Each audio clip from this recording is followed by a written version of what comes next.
Good evening and welcome. This is a regular meeting of the Princeton Planning Board on Thursday, October 9, 2025. Pursuant to Section 13 of the Open Public Meetings Act, adequate notice of the time and place of this meeting has been given by prominently posting the resolution of regularly scheduled meetings of the Planning Board for February 2025 through January 2026. A copy was filed with the Clerk of Princeton on January 8, 2025. Legal notice on the adoption of said resolution was published in the January 17, 2025 edition of the Princeton Packet. Notice of this meeting also has been posted to the municipal website, princetonnj.gov/calendar. Notice that all regular and special meetings of the Princeton Planning Board will be held electronically via Zoom, was transmitted to the Princeton Packet and the Times, and was filed with the Clerk of Princeton on Tuesday, January 17, 2023. Please note that this meeting is being recorded. During hearings on applications for development, members of the public will have an opportunity to comment and ask questions. Public comment is heard by the board after an applicant's representatives have finished their presentations and have been questioned by planning board members and staff. Those wishing to comment orally should virtually raise your hand by clicking on the reactions or raise hand icon at the bottom of your Zoom screen, or if participating by phone, by pressing *9. Oral comments will be taken in the order in which hands were raised. We ask with respect that members of the public express your views in 3 minutes or less. A countdown clock on your screen will help speakers keep track of time. Please note that speakers who exceed 3 minutes will be interrupted. Inappropriate public comment containing obscenity, hate speech, or relating to matters not before the board will be muted. Mr. Lesko, are you calling the roll or is someone else? Yes, I can. Okay, thanks. Mr. Bonnickheimer? Ms. Capizzoli? Here. Mr. Cohen? Here. Mayor Frida? Mr. McGowan? Here. Ms. Nuka? Mr. O'Donnell? Here. Ms. Perlmutter? Mr. Taylor? Here. Ms. Wilson-Anderson? Here. And Chair Wilson. Here. Madam Chair, you have a quorum. Thank you. Announcements. Any members of the board or staff have announcements? Anything from you, Justin? Oh, surprisingly, I don't think so. For the first time in a while. Yeah, okay. Next on the agenda is the proclamation honoring Carrie Phillip. Since Carrie was unable to be here tonight, we're going to table and defer the proclamation to hopefully next week when she can join us, or whenever is the next meeting she can join us, which I think is next week, but TBD. Subcommittee reports. We have a report from the Landscape Subcommittee. Right. So on October 1st, the Landscape Subcommittee met to discuss 469 Ewing Street and 900 Herrontown Road. So both applications are being resolved. I don't know. I guess, yeah. So I mean, I think for 900, the conclusion was replant, that we check in on the planting, and for 469, I think we were satisfied with the applicants like addressing the issues. So I don't know. You want to add anything? Well, I remember the issue with 900 Herrontown. The trees there had been poorly planted, and some were dead and had needed to be replanted and had been. So we're going to keep a close eye on those and revisit things next spring. And the other one on Ewing, the former Ayudeli property, we did ask for and received a couple of substitutions of non-native species, but allowed a couple of non-native species to remain on the site. The landscape architect gave compelling reasons to use those. So that's the only additional things that I recall from that meeting. Anything else, Justin or David? Just that I think we will be, the referral to landscape for 900 Harrington was to actually go on site and evaluate the buffer. And we deferred that to when the replanting has happened. So Yeah. To be specific, Mhm. we'll have another bite at the apple. Yeah. Okay, so moving on, we have 4 sets of minutes from regular meetings. And we're going to have 4 or maybe 5 sets of minutes at each of the meetings going forward, or maybe just about each until we're all caught up. But first set we have is from June 6, 2024. It was a regular meeting. Any comments or questions? And if not, would someone like to move them? Madam Chair, can I actually jump in real quick? This Sure. is an unusual set of minutes. It was that one meeting where we had a Zoom issue. So it's really not even a set of minutes because technically we didn't have a meeting. But I think for completion's sake, we wanted to get something written. So no roll was taken. I don't know, Jerry, how we handle the motion in the second, and even the vote, because we don't even. I guess we can look back at the video and figure out who was there for the Zoom issues. But what are your thoughts, Jerry?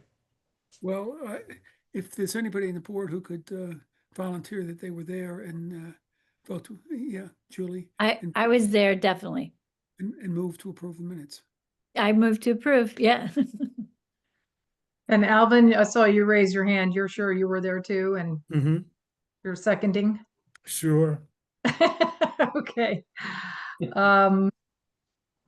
All in favor, please say aye. Aye. I know I was there.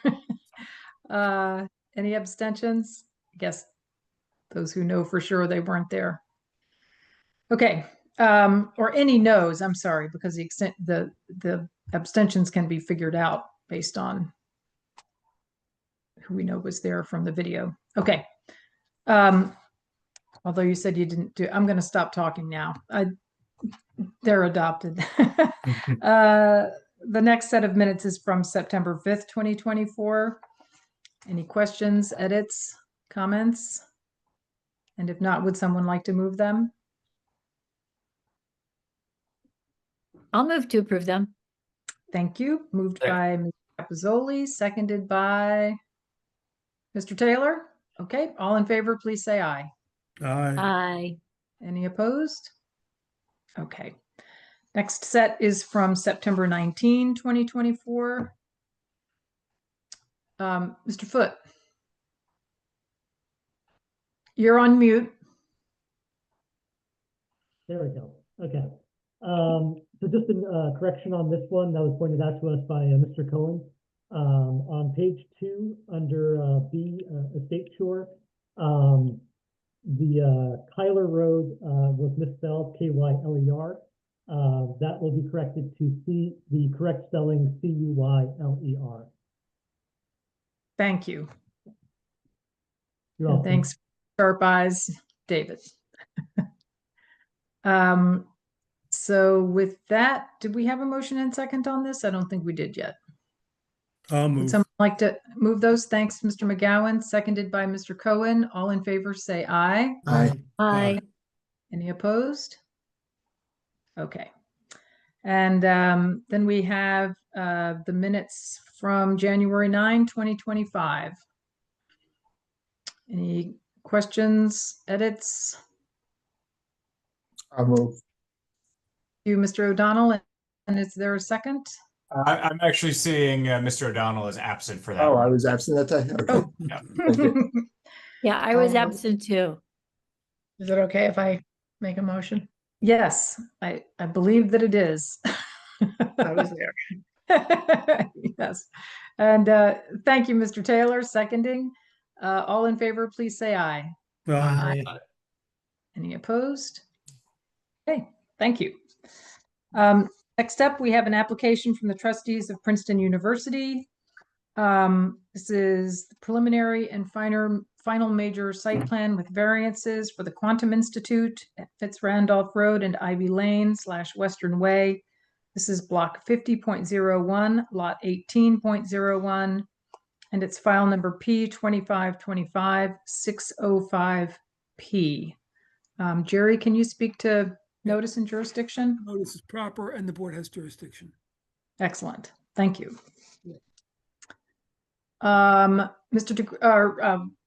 Before turning to you, Chris DeGrazia, I'll ask Justin to set the table, and if there are any pressing comments from other staff, we'll hear that after we hear from Mr. Lesko. Let me swear in all our staff at this point. Oh, yes, thank you. Justin, who else is? Anybody else? Jim Purcell, Derek Bridger, Okay. Victor, well, Mr. Konosike is here, and I think that's Scoopian, I believe, is here as well. who else? Joe Joe Scoopian. Scoopian, too. Okay, what about Dan Dobromowski? I don't think Dan is here. That The staff that is here, if you could raise your right hand, you swear or affirm that testimony about to give will be the truth. If you could just go around and state your full name, starting with Justin. Sure, Justin Lesko, LESKO. James Purcell, I do, and I'm the acting land use engineer. Joe Scoopian, stormwater consultant. Skupien. Yes. For the minutes. Derek Bridger, zoning officer. I'm Victor Onosike, traffic engineer, ANOSIKE. Nathan Foote, Foote, Assistant Director, Planning Department. Is that everybody? So Nathan, you're an attorney, right? Nathan? Nathan's our Assistant Director of Planning. Okay, good, thank you. And Madam Chair, Nathan, we wrote a joint report. Nathan did most of the heavy lifting, so he's going to present it. As you probably know by now, he's a licensed professional planner in New Jersey, and has been for some time. AICP in good standing, all of that stuff. One thing I just wanted to point out before turning it over to him, we met with the university back over the summer, and they had some changes that they wanted to make to their initial application that they submitted. And then, sorry, I can't shut the door because we're getting our carpets replaced, so my office is full of furniture. But as I was saying, we met with the university to discuss the handful of minor changes they wanted to make. They resubmitted their application September 5th, I believe. So that's the application you're seeing tonight. And all of the reports are reflecting of those changes. And again, it's minor walkway changes, window placement, things like that. But that being said, I think one of the reports is dated from before then, the Environmental Commission report. So just be aware of that. But all of the reports and all you're going to hear tonight are based on that September 5th document or set of documents. And without further ado, I'll hand it over to Nathan. Great. Welcome, Nathan. Okay, thank you, Justin. First of all, is my voice coming through clearly now? No, there was a... It's okay. It's a little muddy, but Okay. yeah. All right, I'll have to get a better microphone for next time. Usually this one has been pretty good, but for some reason it's losing its steam, I guess.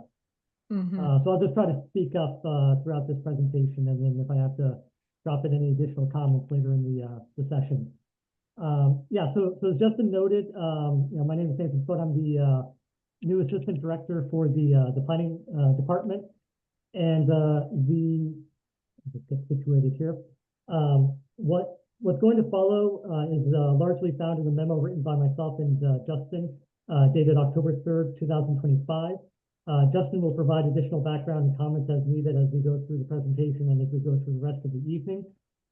So to give a brief outline of what I'll be discussing, first I'm going to provide an orientation to the subject property and the surrounding neighborhood. Then I'll discuss previous applications heard by the board related to the property and the overall project that is before the board tonight. And then I'll wrap up by providing some of the details on the current proposal. The university does have an extensive presentation this evening, so I won't go into a lot of detail about the project, and I'll defer the detailed commentary and questions until during or after the university's presentation. And the next point I was going to bring up, Justin has already touched on, so I don't have to do that. So at this point, I'm going to share my screen.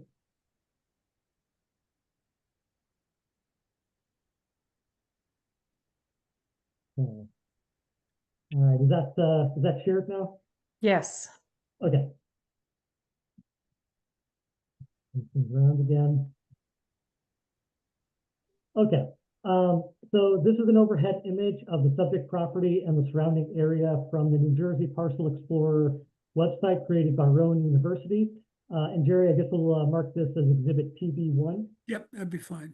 Okay, thank you. So the subject property is identified as block 50.01, lot 18. It's highlighted in the blue highlight.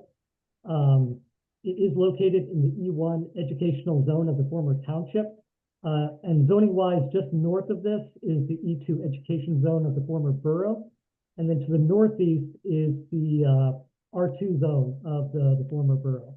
And then surrounding it is additional educational zone, the E1 and the E2 of the former township on the east, west, and south. So as can be seen in from the overhead image, the property currently includes the baseball field, identified as Clark Field, the new soccer stadium, identified as Roberts Stadium, and then that's in the southeast corner. And then in the southwest corner, you have two turf fields, Finney Field and Campbell Field is what those are identified as. And then this overhead image does still show the old softball field, and then just north of that is an additional field. Strubing Field was the softball field, and then Upper Strubing Field. Both of those have been removed since this overhead imagery was taken.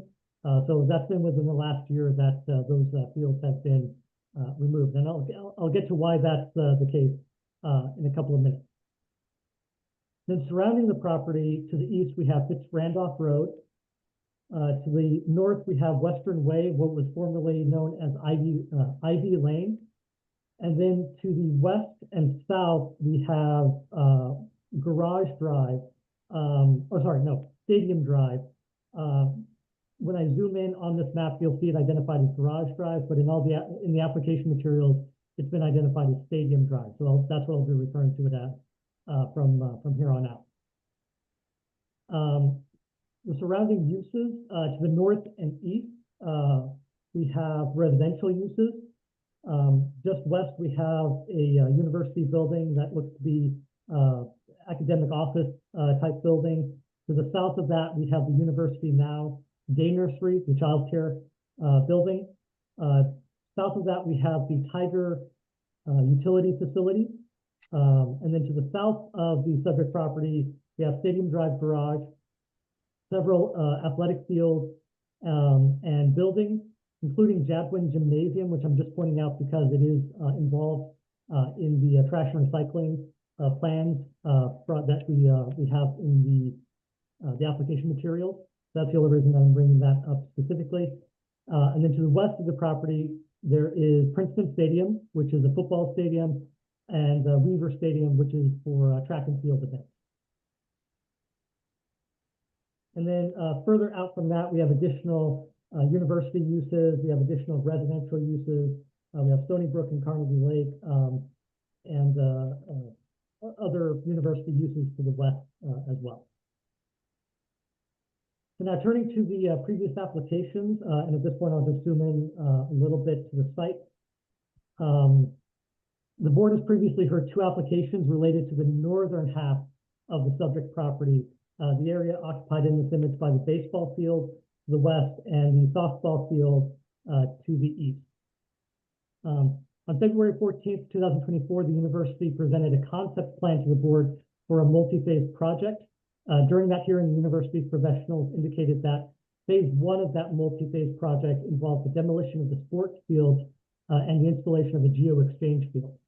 Phase two is construction of the Quantum Institute building, and that's the development application that is currently before the board that you're going to be hearing tonight. Phases 3 and 4 will be the computer engineering building and the aerospace engineering building. And the university may talk about the phasing and the timeline for those tonight, or not. But just for the board's awareness, that's sort of that's the phasing plan that the university has presented previously. So as noted, phase one of that project, of the multi-phase project, involved demolition of the existing softball and baseball fields in this northern portion of the property, excavation of the site, and installation of underground geo-exchange wells and the associated geo-exchange piping. That was submitted to the board as an application. The site plan committee reviewed the application, classified it as a minor site plan, and recommended it for approval, which the board did. And final approval by municipal staff was granted November 14th, 2024. The baseball field is currently still standing. Demolition of the softball field, softball stadium, it appears has been completed, and the university appears to be moving ahead with excavation and installation of the geo-exchange wells and piping. And it's this location, this northeastern quadrant of the subject property, that is the primary area where development is going to occur with this is proposed to occur with this application. And with that, I'll go ahead and start in on the current proposal, just an overview of what that current proposal looks like. So as noted, phase two of this overall plan for this site is the construction of the Quantum Institute. That's the application for preliminary and final major site plan approval with several variances that the board is hearing tonight. And as I just noted, the majority of the site subject to this application is in the northeast corner of the property at the intersection of Fitzrandolph Road and Western Way. And at this time, I do want to bring up a second exhibit. I guess this will be marked as PD2. This is part of the applicant's materials, but I just figured that instead of trying to point to it on the overhead map, let me just bring this up. Nathan, this doesn't have to be marked as a separate exhibit because it's part of the okay. All right, perfect. All right, thank you, Jerry. So this is the northeastern quadrant that is being developed with the Quantum Institute building and surrounding site work.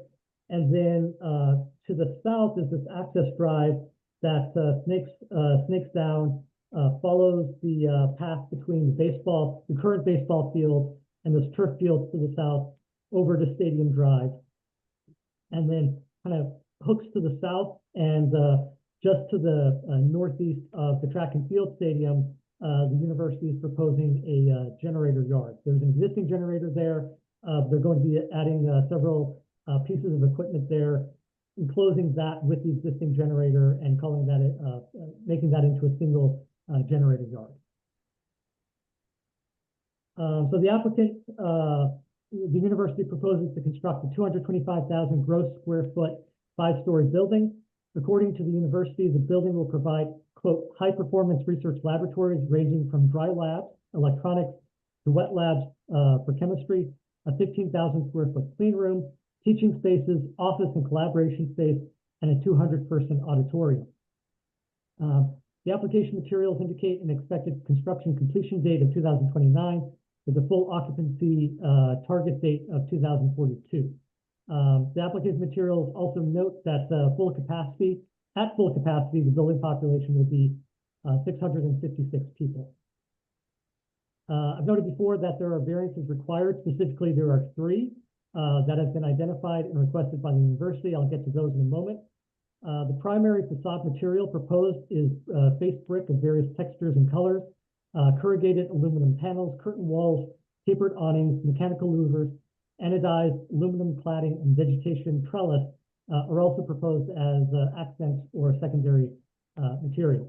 I'll also note, because it did come up with the concept review, that the design for this building includes a stepped design, so that rather than being a single mass, there is a step in the each level. So there is a bit more interest in the design than just a single blank wall, let's say. And the university will go into that in more detail during their presentation. The building will have two canopy mounted signs on the western facade of the building. One will be located over the main entry of the Quantum Institute building, close to the northwest corner of the structure.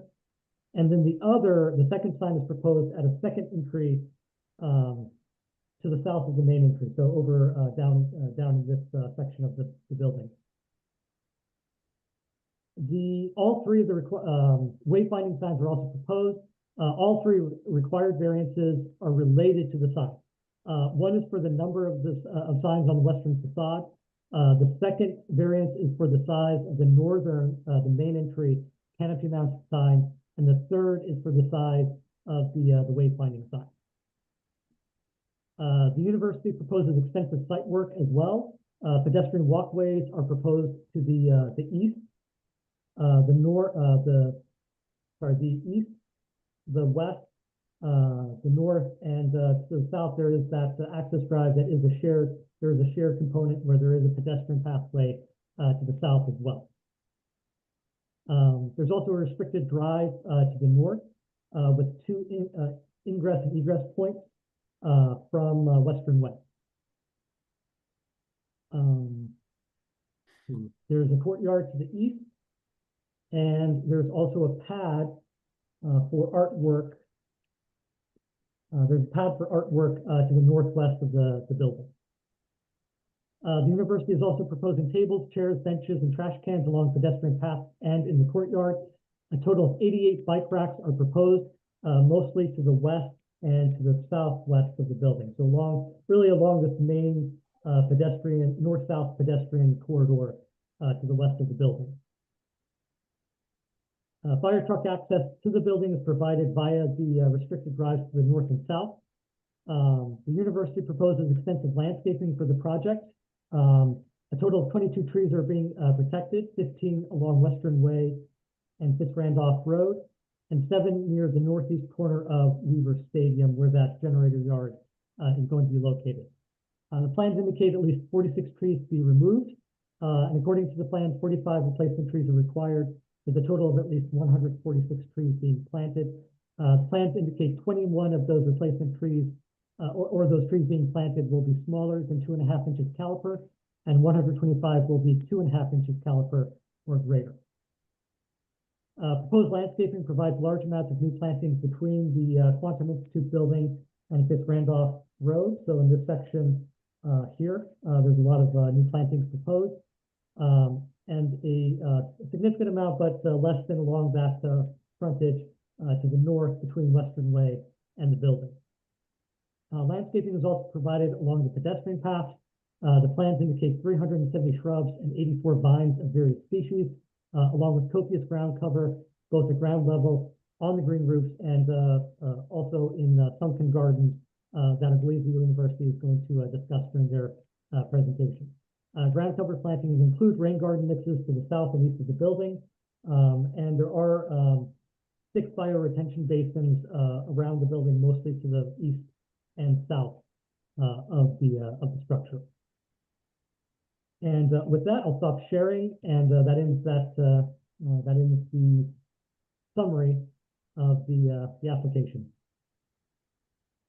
Okay, thank you. Before we hear from the applicant, Jim Purcell, is there anything you wanted to specifically flag, or Joe Scupian or Victor NOCK? I'm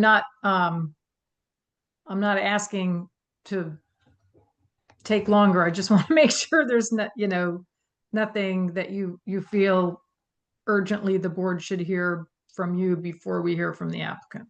Anything? Okay. Mr. DeGrazia, welcome back. Thank you.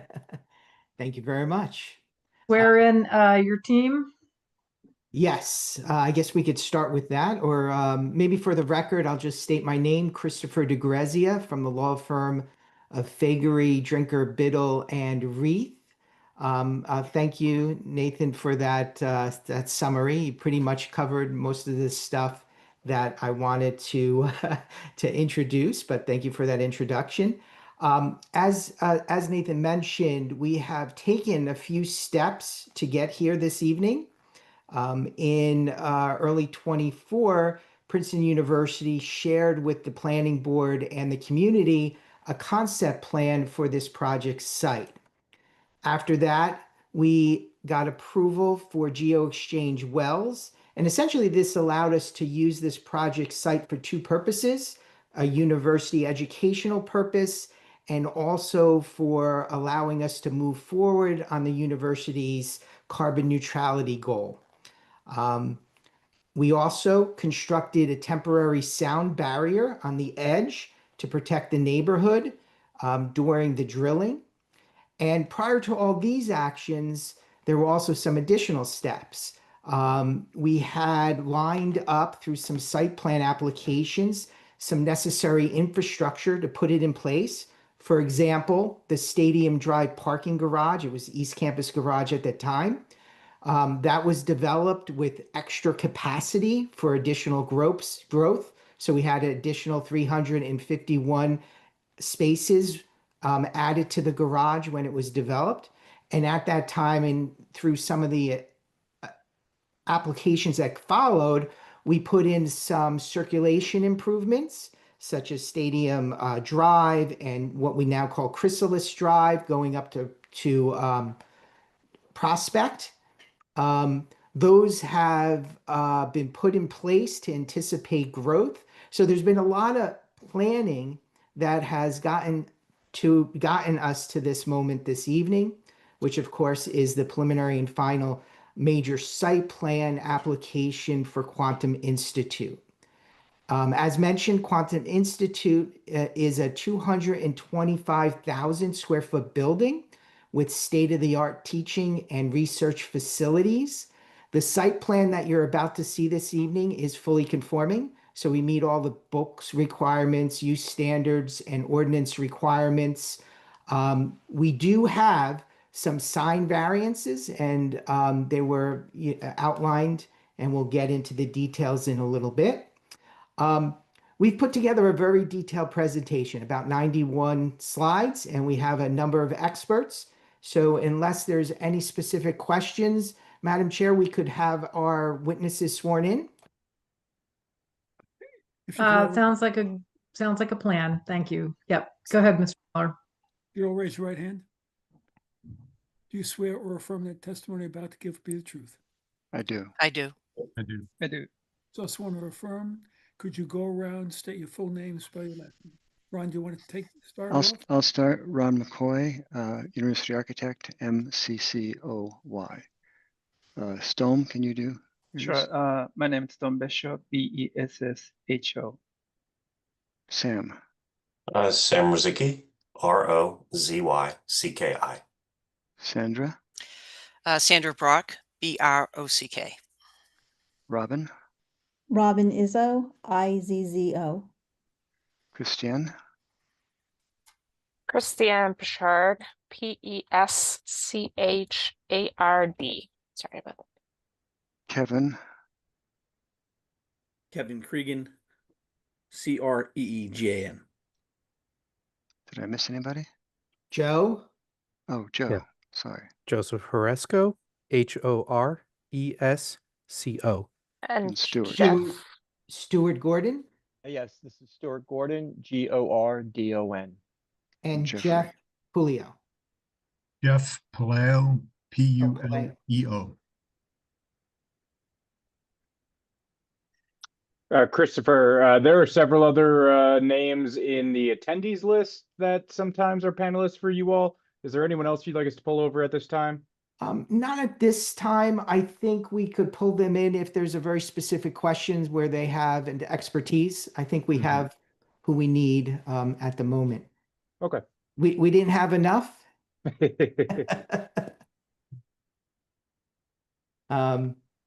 Let me just ask one thing. I think I heard Ms. Pritchard spell her name differently than it's shown on the screen, and I just want to make sure that if we're capturing names for minutes, we spell them correctly. So is Preschard, is that correct? It's wrong on the screen. Yeah, Peschard. Thank you. Thank you for catching that. Okay, so let's, I think the next step is I have two exhibits that we could mark into evidence, Jerry, and then we'll use those as we move through our testimony. Okay. The first exhibit is our detailed sort of a PowerPoint presentation, I would say, our slide presentation. It's made up of 91 slides.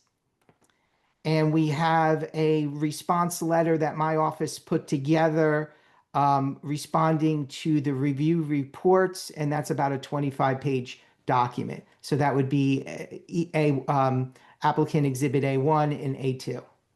Thank you. That's fine.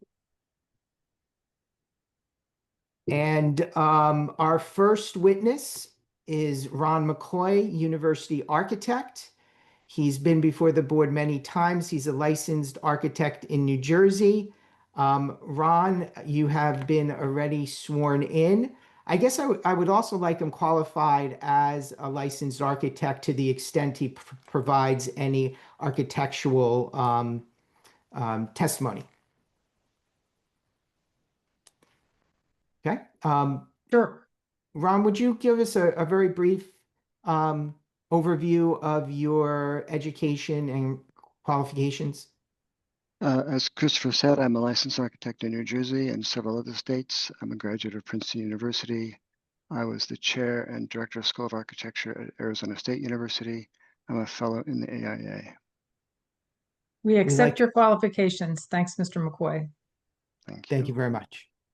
So, Mr. McCoy, would you like to pull up Exhibit A1? I will do that. Share the screen.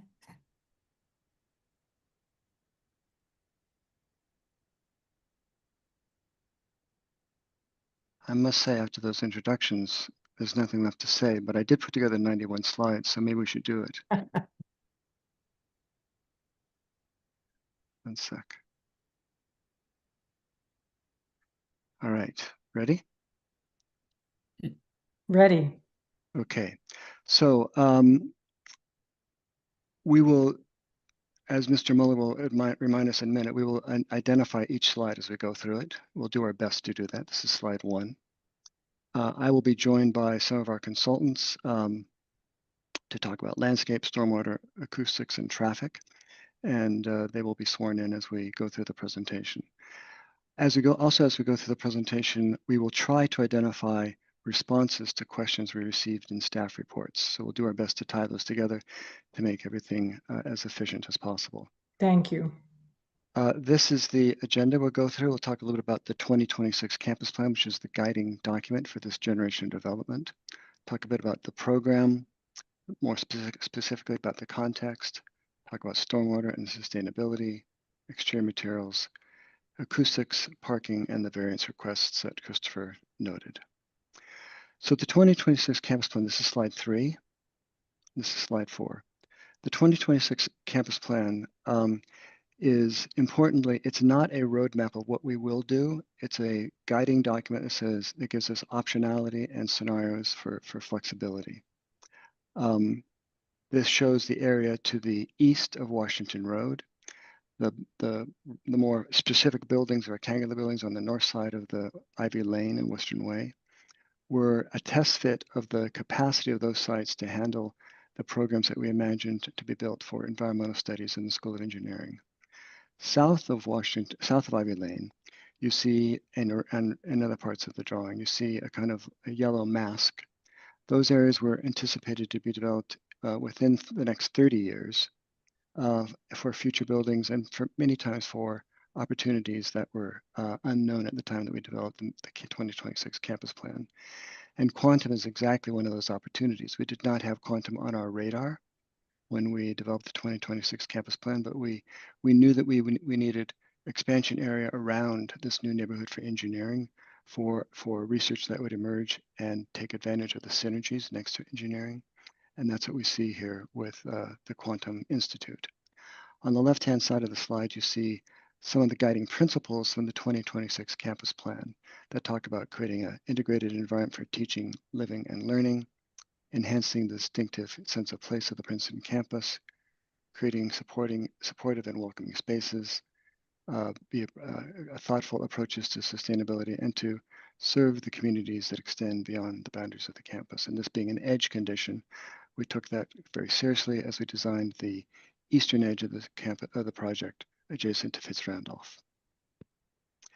Now we're on slide 5. This talks more specifically about the value proposition of the particular project, the Quantum Institute. The first bullet you see here, as Christopher mentioned, is that this advances the geo-exchange goals of the university to achieve carbon neutrality by 2046. So we've learned as we've embarked on this goal that every time we have a construction project, we need to look at the site underneath that construction project as an opportunity for geo-exchange wells. And so on this project, we have done that, and we are drilling the site beneath the project as a separate application for geo-exchange wells. There are some staff comments about whether or not those geo-exchange wells would interfere with the building. We'll get to those a bit later, but the answer is no. That's a totally separate system. The laterals that connect the geo-exchange system are at the perimeter of the building and accessible. So, but the geo-exchange wells themselves are not, and they're independent, and they will not. The building will not impact the functionality of the geo-exchange wells. All right, now we're on page 6. So now I'm going to tell you what quantum research is all about. But not being a quantum expert. Oh, good. I'm sitting forward in my chair. I'm going to tell you what I read. So Princeton's quantum science and engineering efforts span foundational research and technological innovation. The Quantum Science and Engineering Graduate Program offers interdisciplinary training at the intersection of quantum physics and information technology, and it prepares students to be leaders in the emerging quantum industry. Princeton University has a deep legacy and a unique position in the field of quantum science. The quantum science journey at Princeton began in 1935 with Einstein, Podolsky, and Rosen's work on quantum entanglement theories. The university has since produced Nobel laureates and groundbreaking research. The Princeton Quantum Institute, which is also known as PQI, was launched. Ryan, could you explain the quantum theories of Einstein? What were they? We'll get that later. That's a separate presentation. The Quantum Institute initiative was launched in 2019, and it brings together 30 faculty from across the disciplines in physics, engineering, chemistry, computer science, and material science. This cohort of different researchers foster collaboration across theory, experimentation, and application. The faculty are pioneering in quantum computing, architectures, quantum-grade materials, long-distance computing communication systems, and other emerging technologies and research. So now let me refer to one of the planning comments, number 15, which is to clarify the types of experiments. I think that broad overview I gave is to characterize the type of research that's done. But I think importantly, the chemicals that are used or the materials that are used in research are consistent with the academic standards of this type of research that's already used on the campus. And the university's chemical waste program is managed by the Office of Environmental Health and Safety in accordance with federal and state regulations. So while the research is new and different, the methodologies of getting to that research are familiar on campus, and nothing is new there. All right, with that, we'll move on to page 7, slide 7. This is just a graphic program that shows the distribution of the assignable square feet in the building. As you can see, if you look at the yellow, which is the research laboratories, the green, which is teaching spaces, the dark green, which is clean room, and then the blues are administrative and research offices.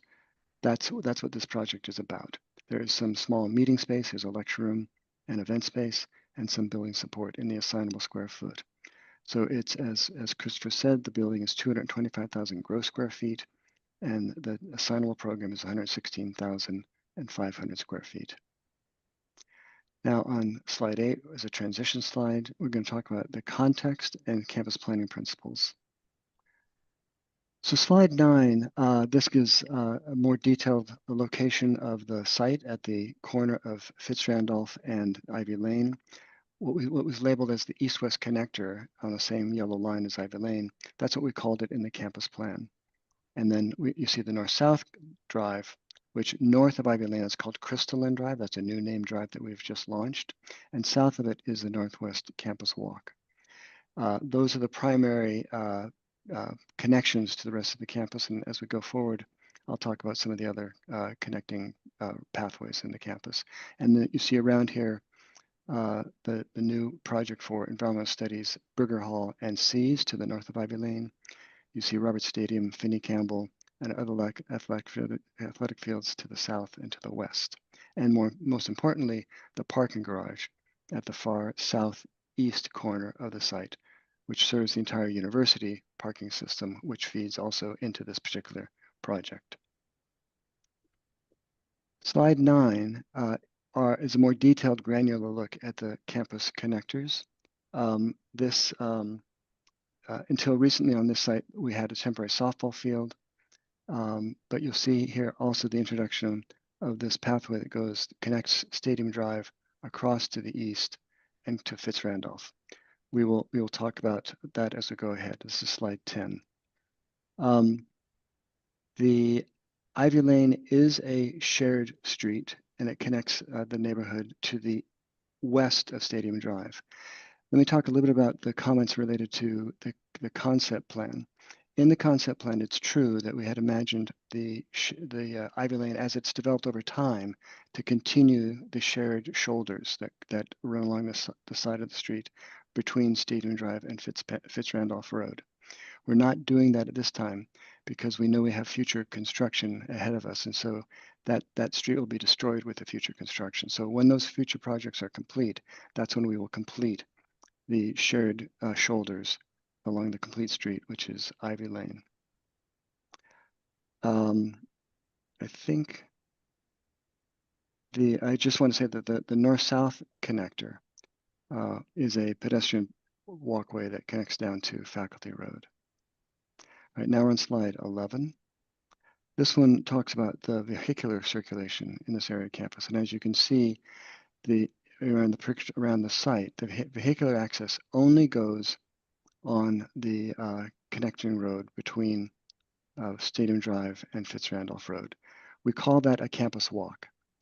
It's a campus walk that's used by service vehicles and also by vehicles that need to access the loading dock. This is very typical on campus, that we have these kinds of shared drives, campus walks that are used for access for service vehicles and for loading docks. So let me see if there's anything else I want to say about this one. All right, I'll get to the details now on the campus circulation. So this is a drawing 12 that shows the pedestrian circulation. And here's where you see the more granular network of pedestrian paths that access the site. I mentioned a minute ago that this tradition of having campus walks serve as shared roads for access to loading docks and also for service.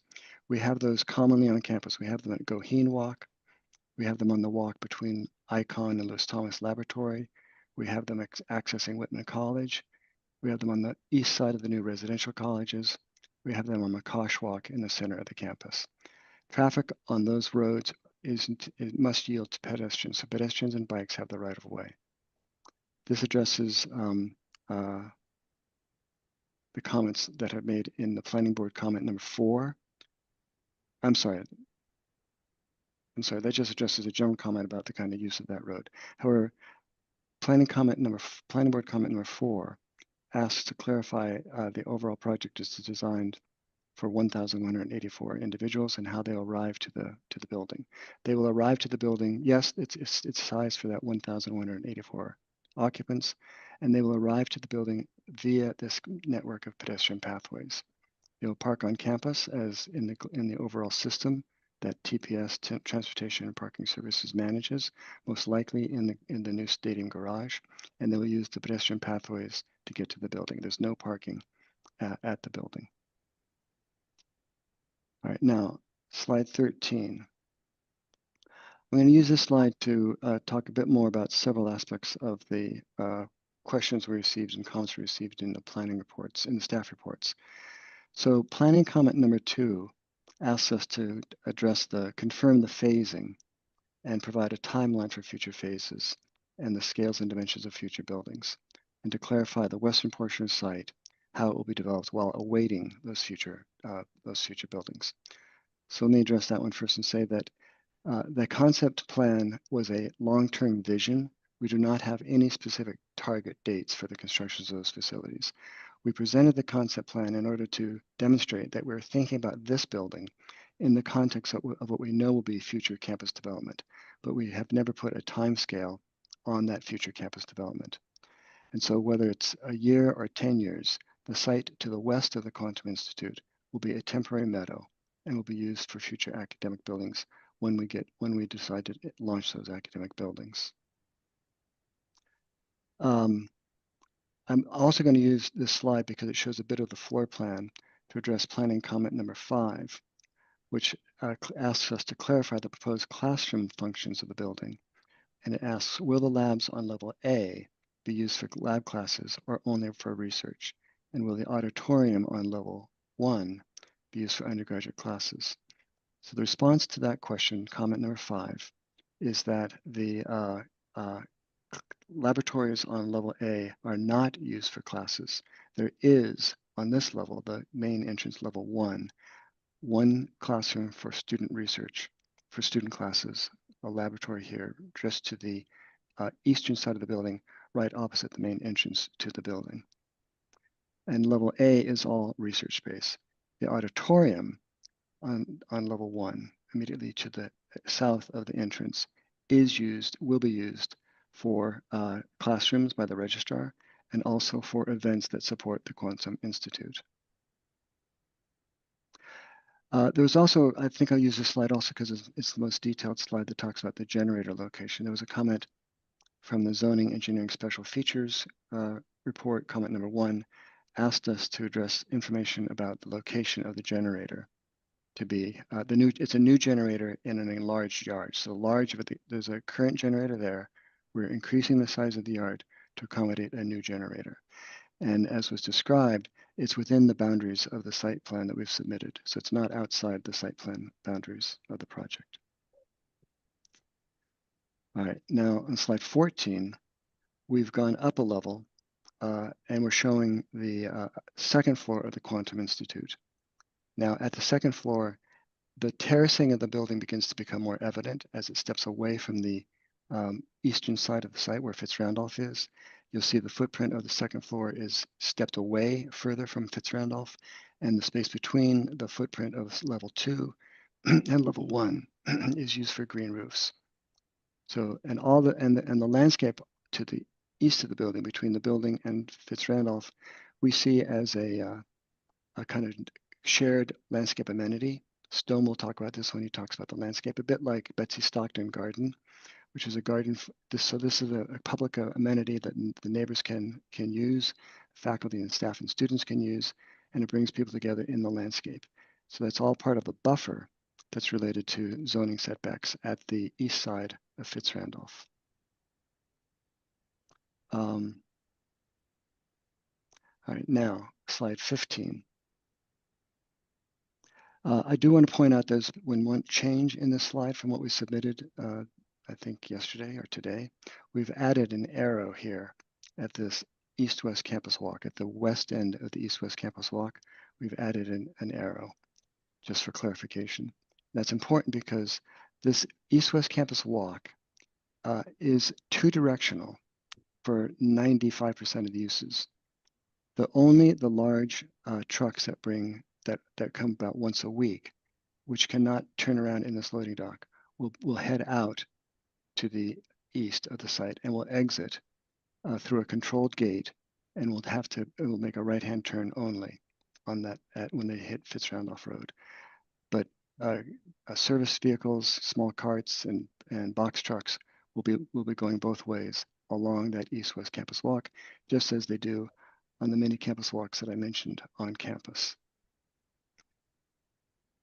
Emergency vehicles will have a keyed access to that gate from Fitzrandolph, so they could either come via Stadium Drive and come from west to east, or they could come from Fitzrandolph and come from east to west.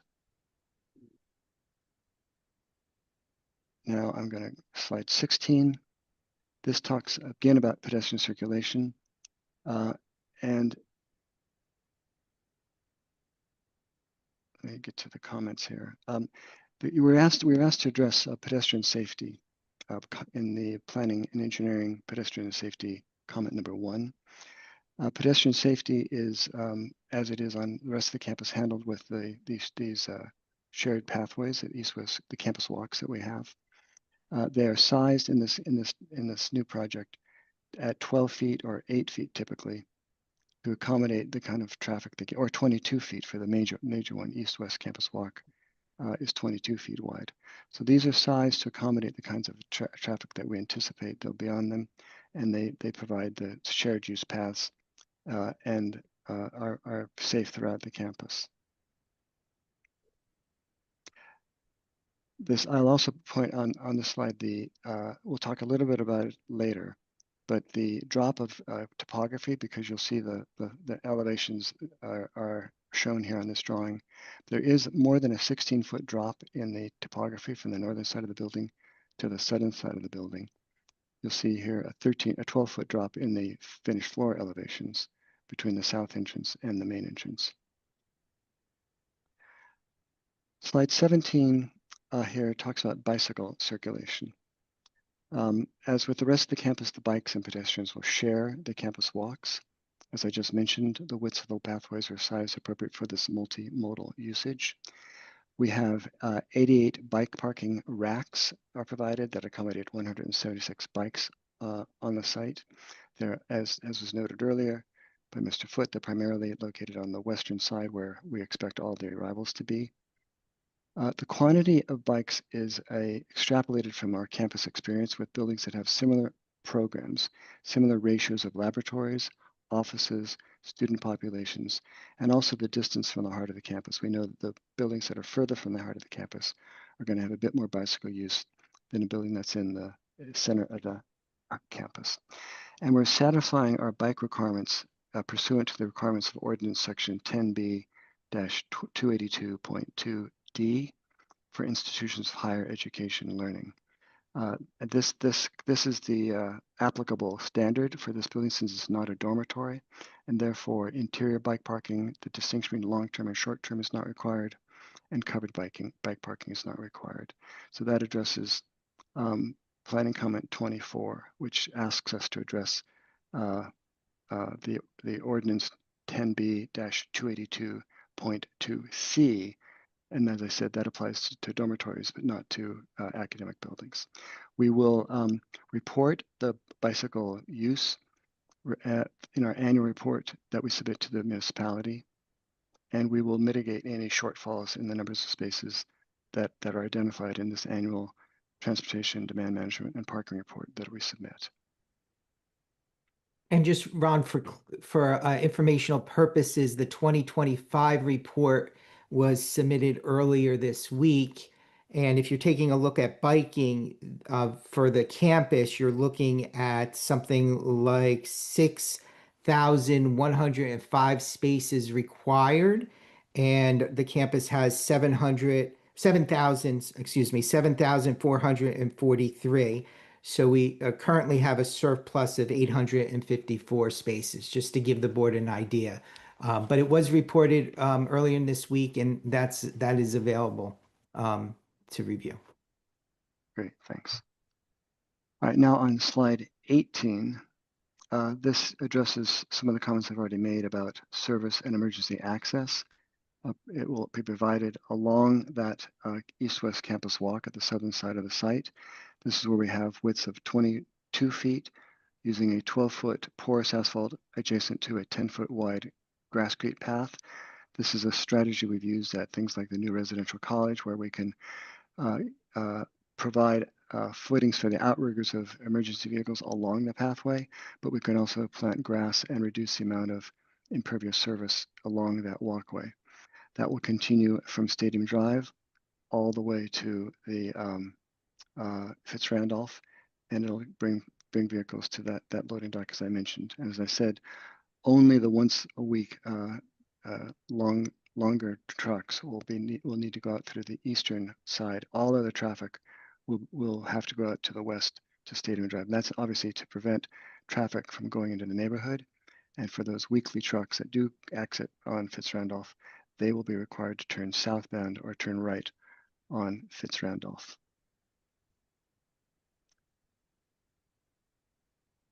Okay. Slide 19.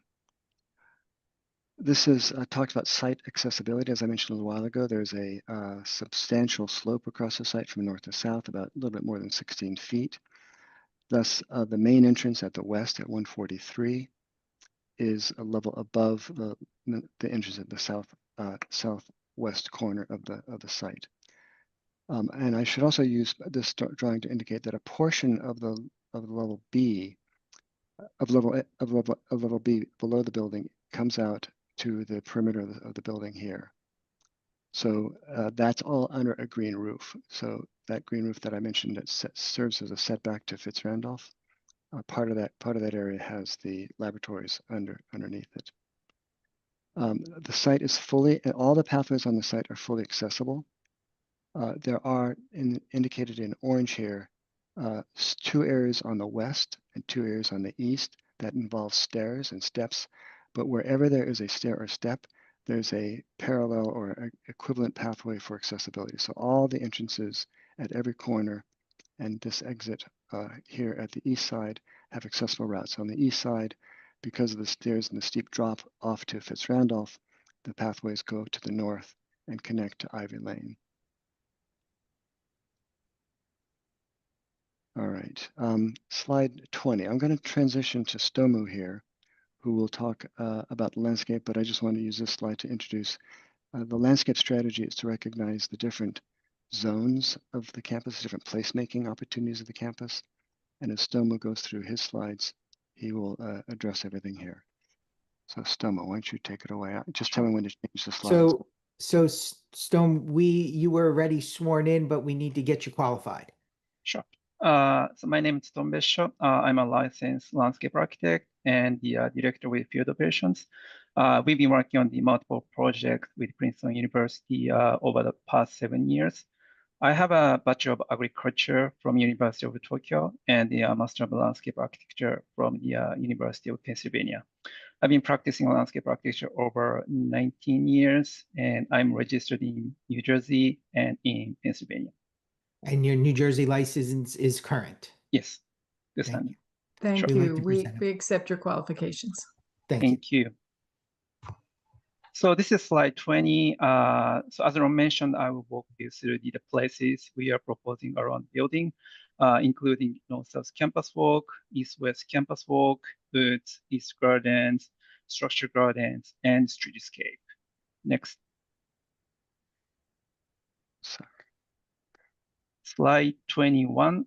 So starting with the northwest corner of the building, we are proposing a series of the lawn areas along the north-south campus walk to create the open and inviting landscapes for the west entrance, which is a primary entrance to the proposed building.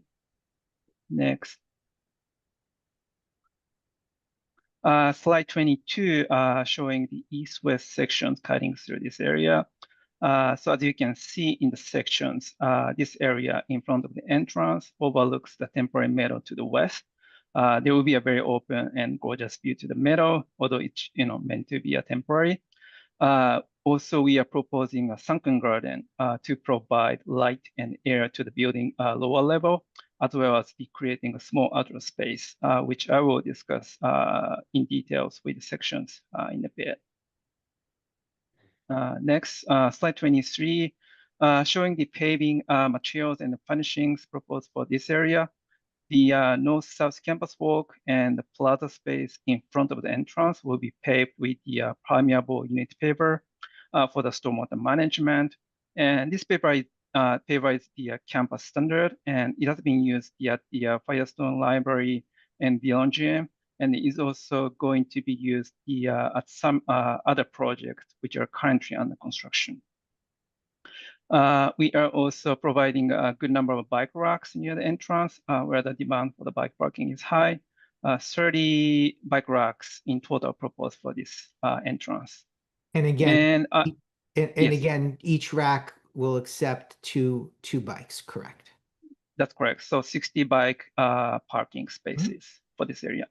And here, I just want to hand over to Ron to speak to the future campus art proposed in this area at the corner of the building.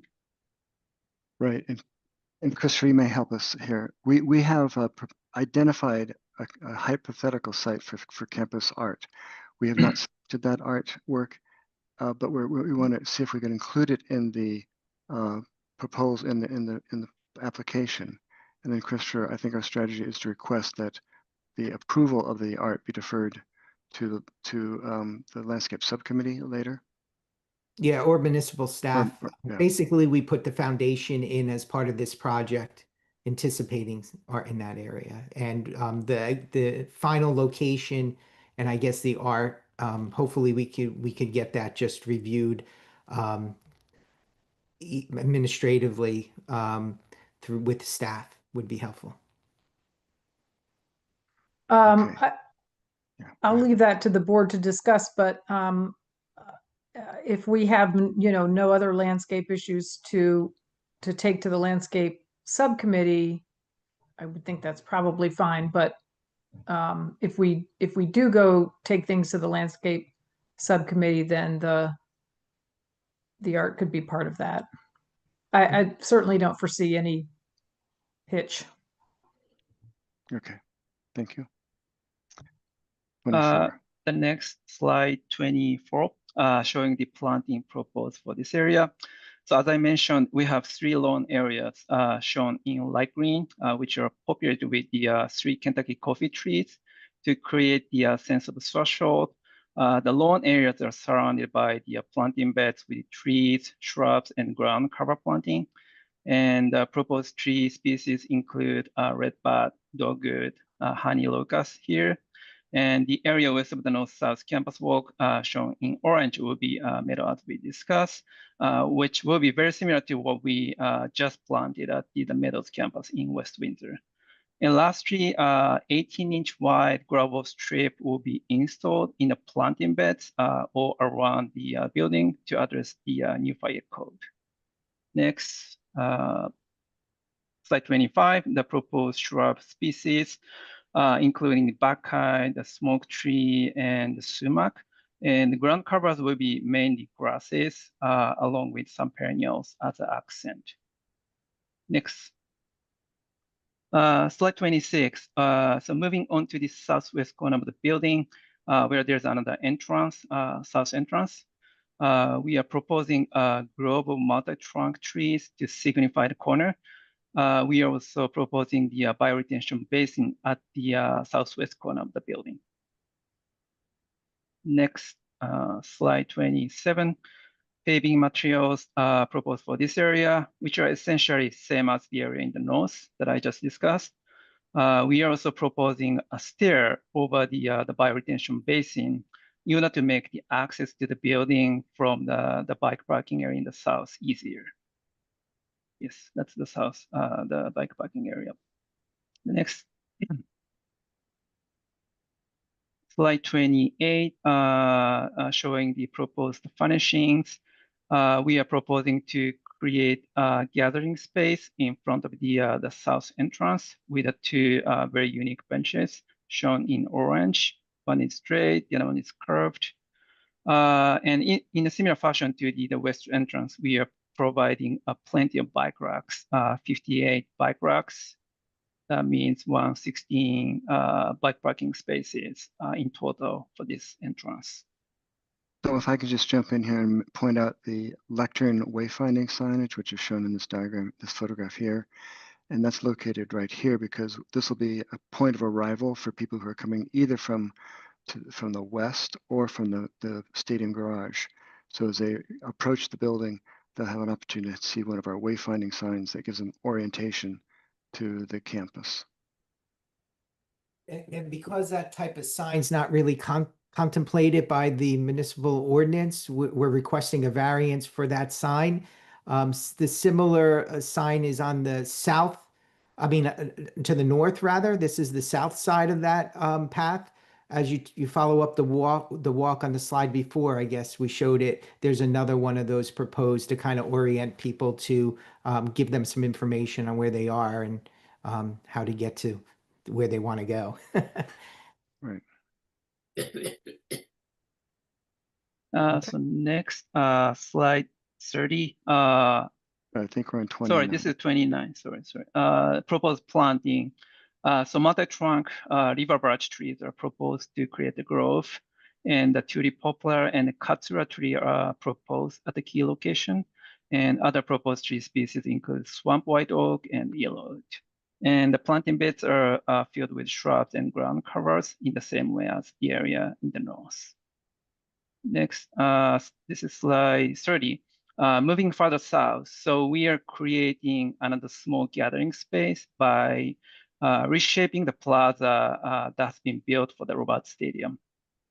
Next, slide 31, proposed paving materials and furnishings for this area. So this area will be paved with the same permeable unit paver to reinforce the continuity of the north-south campus walk. And gathering space will be furnished with the existing curved bench as well as some loose furniture. Next, slide 32, proposed planting. So it will be a mix of trees, shrubs, and ground cover planting, including honey locust, tulip poplar, the horse-thorn, and nineberg for this area. Next, slide 33. Again, here I'm going to turn over to Ron to talk about the East-West Campus Walk. Yeah, we've talked about this a little bit already, but this is just another opportunity to respond to one of the questions, planning comment number 22, which asks us to clarify if there will be a traffic restriction device at the southern access drive from Stadium Drive, which we assume is referring to this intersection here. And the answer is no. As I pointed out earlier, there will be signage that says this is restricted access because we need to get serviced vehicles and carts and things like that to the loading dock. And I said again, with the exception of the large vehicle which comes weekly, everybody will also go out in that direction. So we do not imagine that there'll be any functional benefit to having a restricted device at that intersection. It'll be more common on campus to have that open for vehicular traffic. And then we have an exit only gate here, as we've mentioned, and a right turn only southbound on Fitzrandolph to stay away from the neighbors. Just one point for the record, we updated this sign to add this slide to add the exit only language there.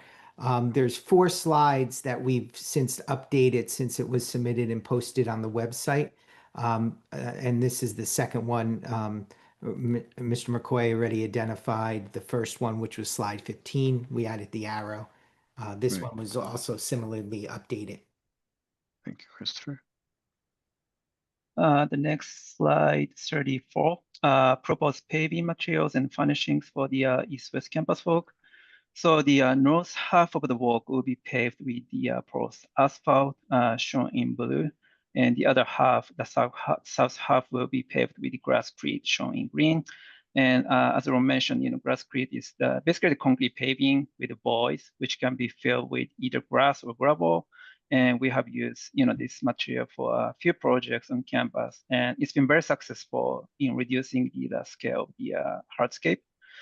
And as Ron mentioned in the previous slide, gate will be installed at east end of the walk, and then signage will be installed at west end of the walk to control vehicular traffic at each location. Next, slide 35. Zooming into the loading dock. The loading dock comes with a space for the vehicular maneuvering, which will be discussed in detail later in the presentation by Sandy.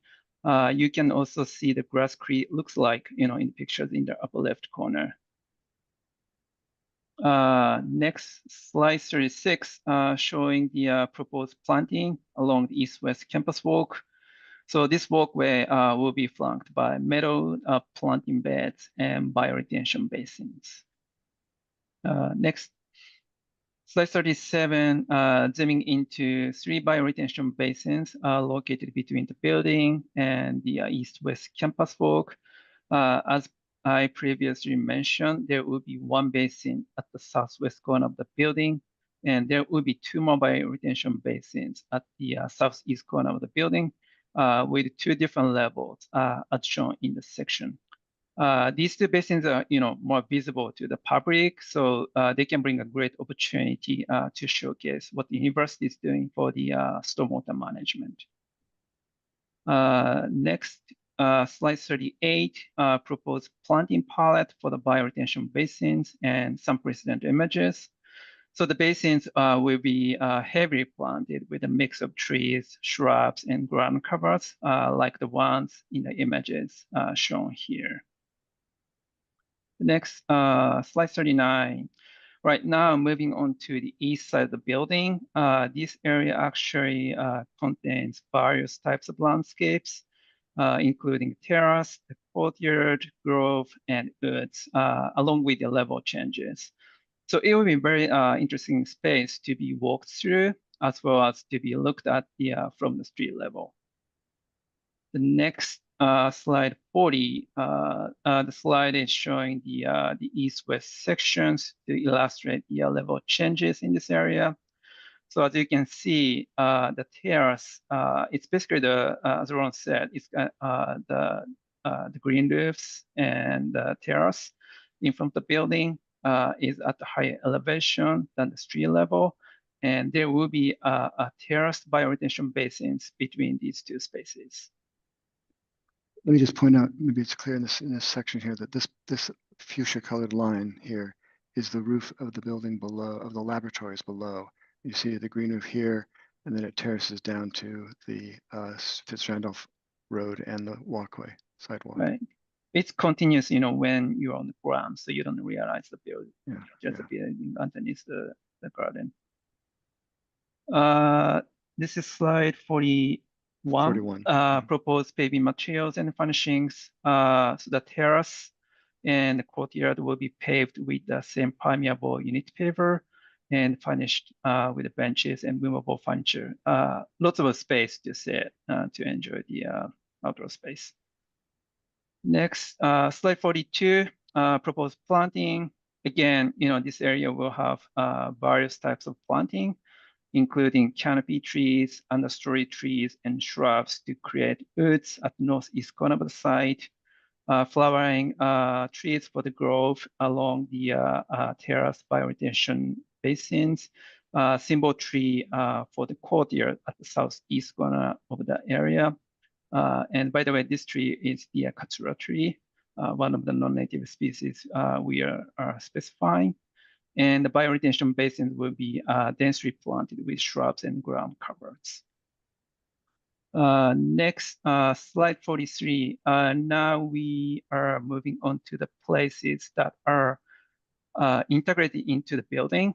We call them structured gardens, including the sunken garden that we discussed, roof terraces, green roofs, and vine planting for the building facade. Next, slide 44.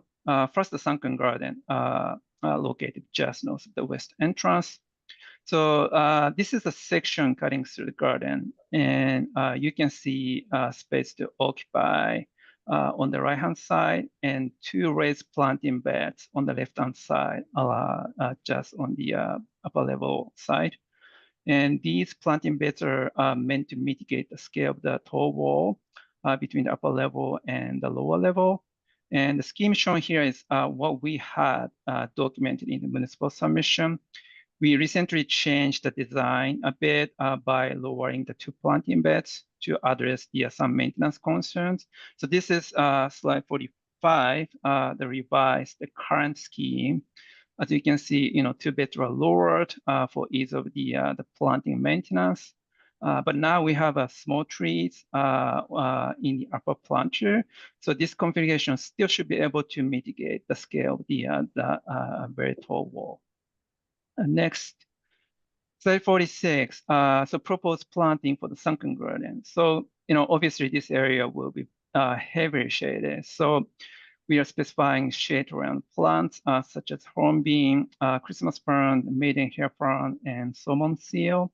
And we are also specifying the English ivy to cover the wall, which is non-native and considered invasive, as pointed out in the reports from the town, specifically comment number 4 in the landscape architect's report, and one of the comments in the shade tree committee's report. However, this sunken garden is very contained. You saw the very tall wall there and heavily shaded. So we believe it is less likely that the vine is gonna spread out from the space. Next, slide 47. Now we on the roofs. We are covering substantial area with vegetation. Both extensive green roofs shown in the dark green and intensive green roofs shown in the light green. And the area highlighted with the magenta box, there are 3. These are the roof terraces that we are proposing. So let me point out. Sure. This yellow Oh, yeah. line is a additional restriction barrier, so that if someone leaves the building to access that roof terrace to enjoy being out in nature, we want to prevent them from walking across the roof and getting near the edge. So this is a barrier that prevents people from going further toward the perimeter of the building. Right, thank you, Ron. Next, slide 48. So showing one of the 3 terraces that we just discussed. So the terrace will be paved with paver and bounded by a concrete wall with a bench seat top. So it's a very small space, but it can provide the users with the opportunity to get outside and enjoy fresh air. When you don't have time to go to downstairs. Next, slide 49. Moving on to the vine planting for the building facade. So the vine is a very important design element of the building facade, and we are proposing essentially, for all building faces. Next, slide 50. So we are proposing these 4 different vine species. As I mentioned, one of them is English ivy, but all other 3 species are native, including American wisteria, clematis, and Dutchman's pipe. Next, slide 51, showing the building elevations with the vine planting highlighted in green. As you can see, it is integrated into the facade design, enhancing the articulation of the building facade.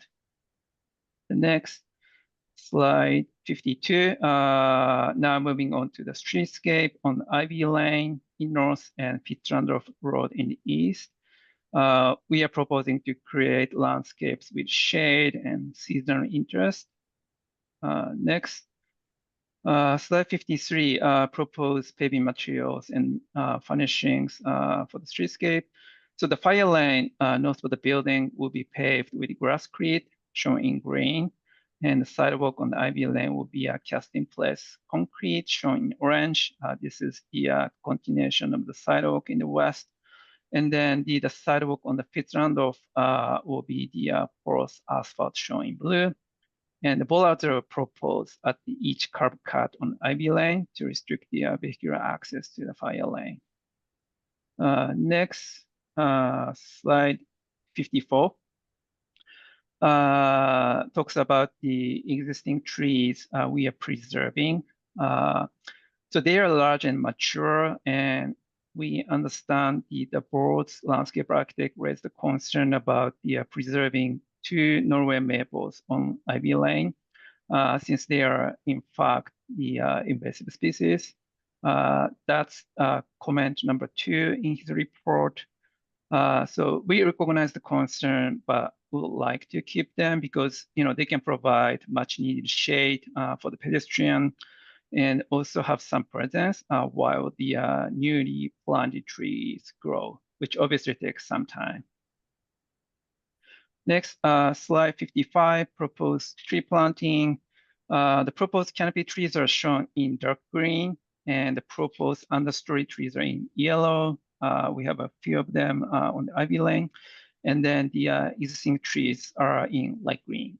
So for the trees on Fitzrandolph Road, we have originally proposed all canopy trees as shown here, but we realized that there are not much room for the new canopy trees because of the size of the existing trees to remain. So we made minor adjustments. The scheme shown here is the original scheme, which we documented in the municipal submission. And the next slide, slide 56, is showing the revised current tree planting scheme. So as you can see, we replaced some of the proposed canopy trees on Fitzrandolph Road with the understory trees shown in yellow. And we believe this actually works better from the design standpoint, since these understory trees will help make the streetscape more diverse with a layered effect.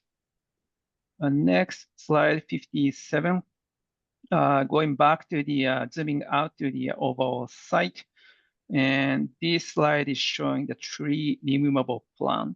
And we recognize there are some discrepancies about the tree counts in the drawings, as pointed out in the reports from the town, specifically comment number 28 in the planning report, and one of the comments in the shade tree committee's report. So I'll be clarifying all the tree counts in this slide, and then the next one, 58. Also, there were 2 typos in the presentation we shared with the town on Tuesday. So I will correct those typos as well. So here we go.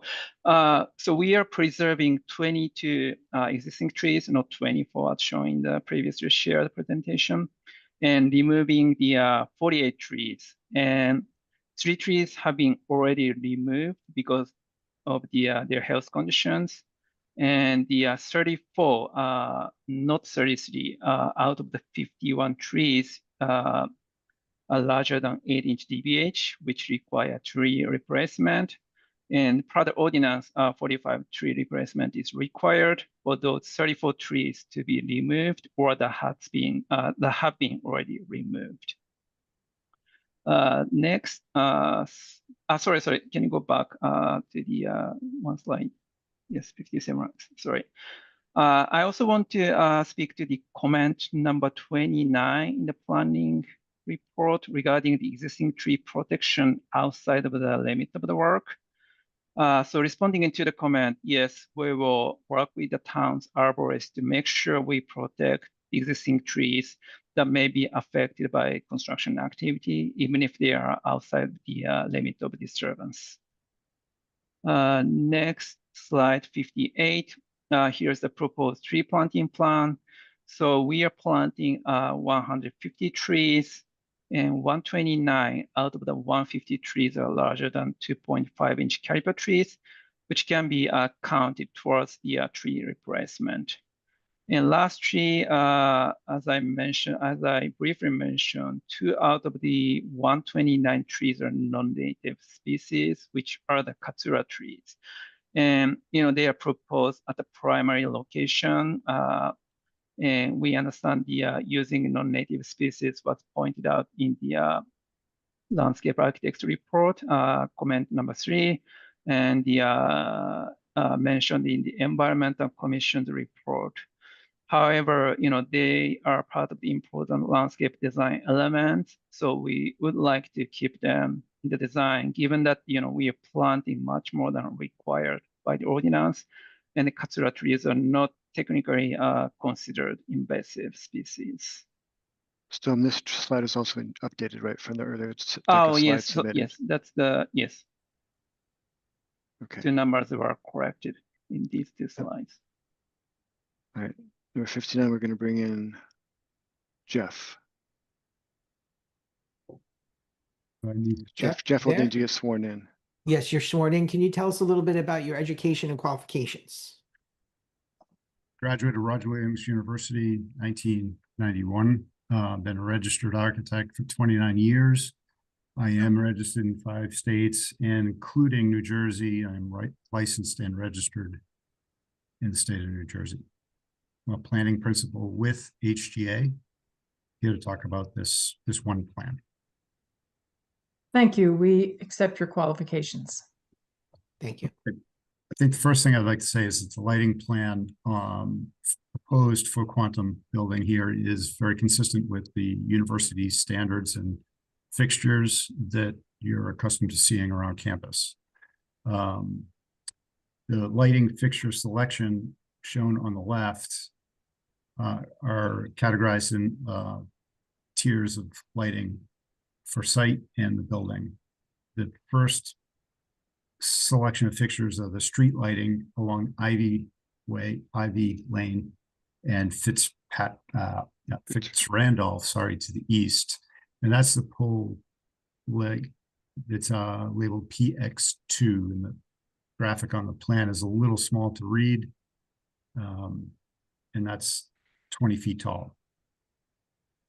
The second tier in are what we call pedestrian pole lights, and that's PX1, and that will also mirror that same location along Ivy Lane to the north and Randolph to the east. And it'll continue down on the pedestrian way that stretches north-south on the west side of the building, and along the service road along the south across the site. In between, for the pedestrian pathways that lead up to the entrances of the building, we have bollards, the BX1. Those are lower height, 36 to 42 inches in height, and light the pathway along up to the building. At building entrances, major building entrances on the west, southwest corner, at the loading dock, and again on the east, are downlights in a canopy, shielded from view, and downlight just the entrance portion of the buildings. We do have a number of light wall floodlights, if you will, that are all angled downward and are at the loading dock in the south, highlighting that deep guarding on the west side. They're low level, lower than grade level, if you will, down deep in the well. And there's some edged light along those retaining walls as well that shine in towards the building.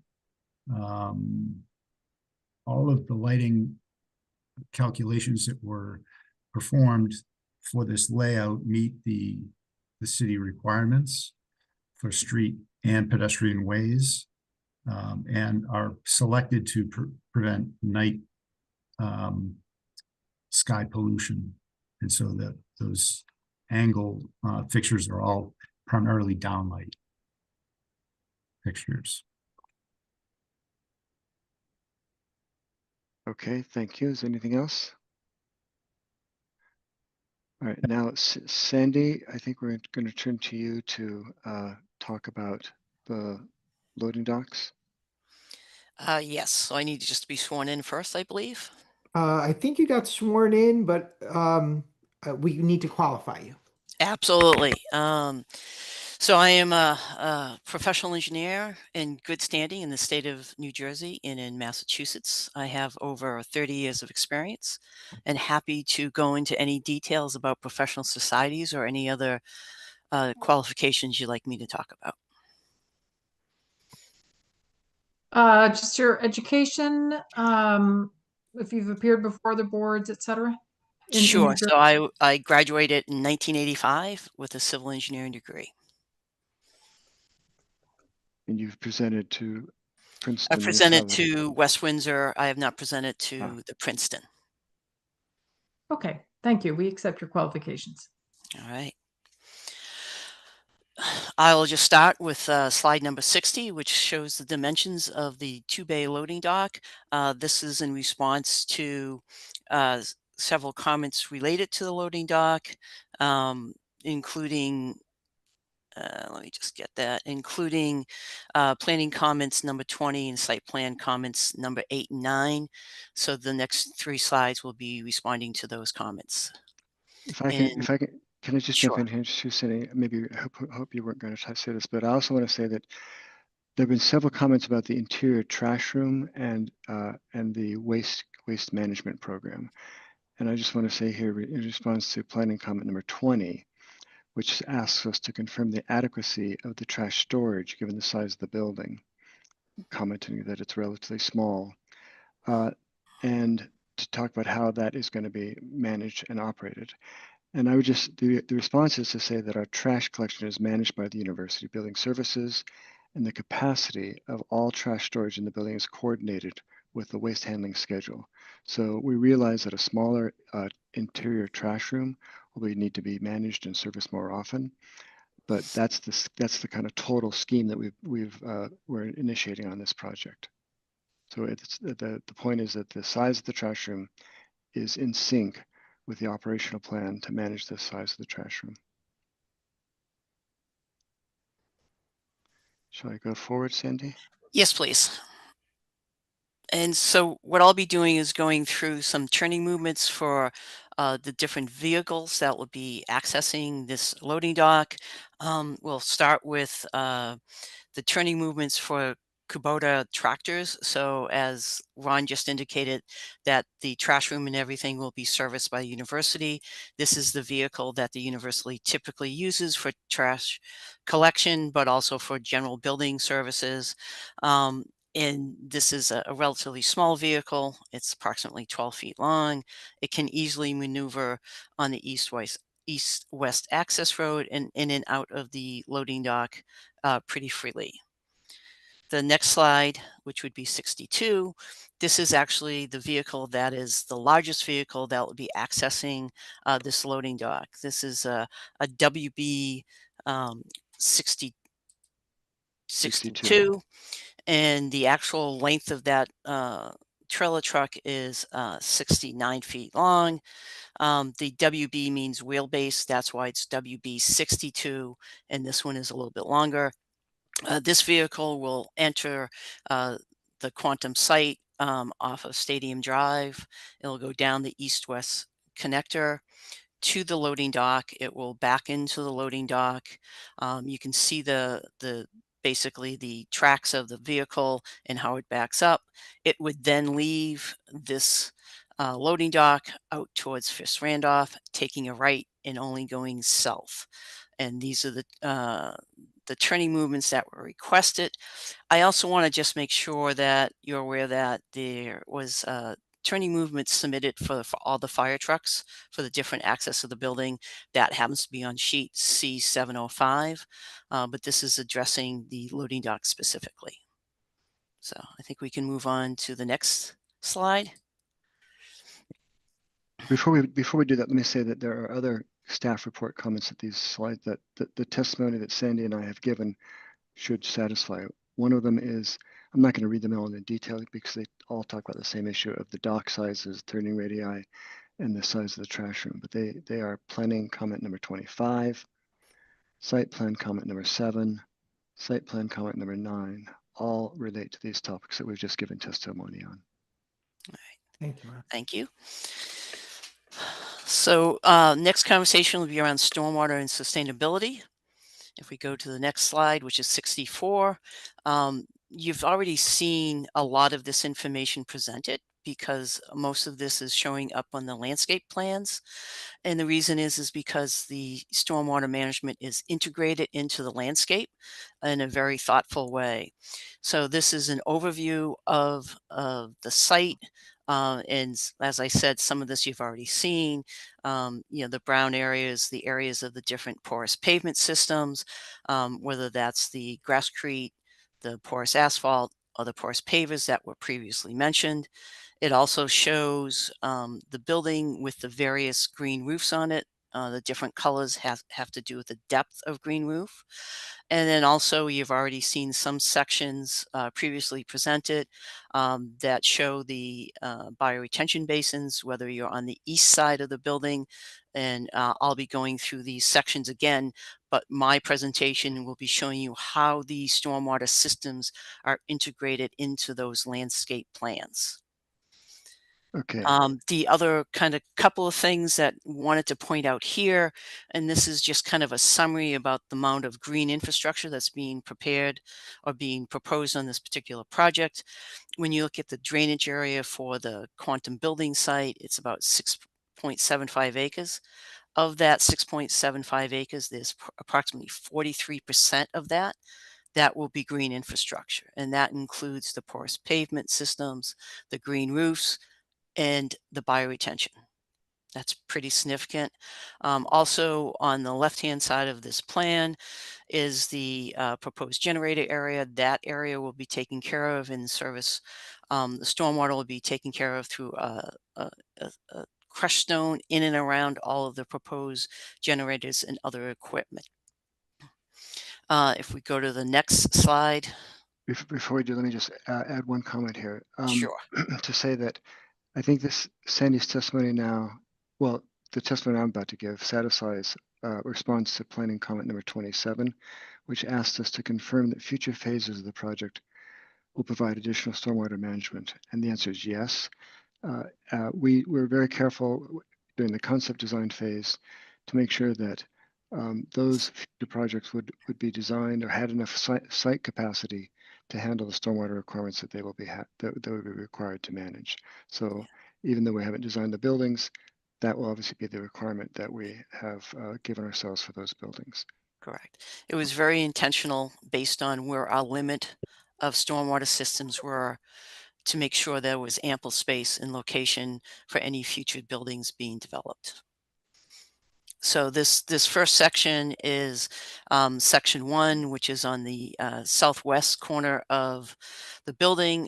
This actually shows bioretention basin 6, but it also shows you how the section that goes up through some of the walkways and entrance plazas, and also through the campus walkway, of how all of the systems are integrated into what you've already seen in the landscape. So starting with the porous pavers, there will be basically subsurface storage underneath those pavers, which help to mitigate any kind of increase based on the proposed development. Bioretention 6 also is heavily planted, yet it also contains additional storage beneath the bioretention basin. And then you move over to the campus walkway, which was already described as having porous asphalt, but also grasscrete. Both of those are porous materials. In addition, there is now proposed storage underneath of that. This is how everything is layered into the actual landscaping. So you may not, you may go out to the site, you're going to see a beautiful landscaping, but all of the stormwater is actually incorporated into that. So if we move to the next slide, again, this was already previously discussed, which is the sunken garden. From a drainage perspective, obviously, and from Princeton's perspective, one of the key items of this is an isolated area that is lower than the surrounding areas. So this is showing the section of it, which shows that there'll be a porous system on the plaza deck. There'll be a series of underdrains underneath that plaza, that little sitting area that will be brought out into the drainage system. In addition, there is a separate trench drain system that will also be brought out. This is a redundant system, and this has to do with just the configuration of this location and making sure that there is redundancy to make sure there's no issues if any of the system fails. And if we go on to the next section, So this is when it gets fun. This is my area here. So when we get over to the east side, it's really nice to see how, how the landscape is working, but how we've integrated all the stormwater in it.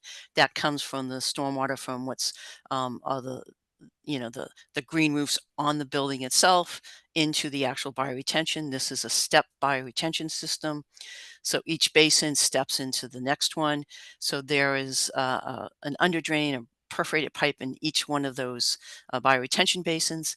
If you have an extreme storm, there actually are set in to have overflows to actually, whoops, sorry. Each one of them has an overflow so that basin 1 will overflow to basin 2. Basin 2 will overflow to basin 3. So there's a series of steps there. So on the next section, that was slide 68. that was, yeah, sorry. We're at On the next 69. section here, if you go back one slide, this is showing bioretention 2 and 3, but it's also showing the connection to the existing drain, the 30-inch RCP that goes down Fitz-Randolph. We go to the next slide. So quick question, does that like third overflow redundancy biblical flood pipe, does that connect to one of your really huge underground storage systems, or does that connect to the storm sewer and basically go straight to Lake Carnegie? Or option 3? Yeah, it's option 3. It goes into the Fitz-Randolph Road drainage system. Eventually, there is an existing 30-inch drain that then connects into Fitz-Randolph. Then, yes, goes all the way down to the lake. Okay, all right. Yep. Right, now we're on 69. And then this is, instead of the east-west sections, we're looking at the north-south section. You've seen this section previously. This is basically looking at all of the stormwater along Fitz-Randolph. So in here you can see not only bioretention 3, but you can see how the porous pavement is integrated into the bottom where the steps come down. There's a small area there. That's porous pavement. That then goes into another bioretention basin, which then goes into another bioretention basin. And that one goes out to that same 30-inch pipe out that ends up in Fitz-Randolph. So this is, again, a type of system that's all connected to each other. They all have underdrains. They all have overflows. And again, it's a continuous system, and it's all within the landscape. And then also this also shows the porous pavement on the east-west walk, but it's a very layered system, and you may not see the stormwater, but there was a lot of stormwater mitigation going on this particular site. Excuse me, when you say that one bioretention basin drains into another, that's all underground, isn't it? I mean, you're not seeing anything on the surface like a mini waterfall or anything like that.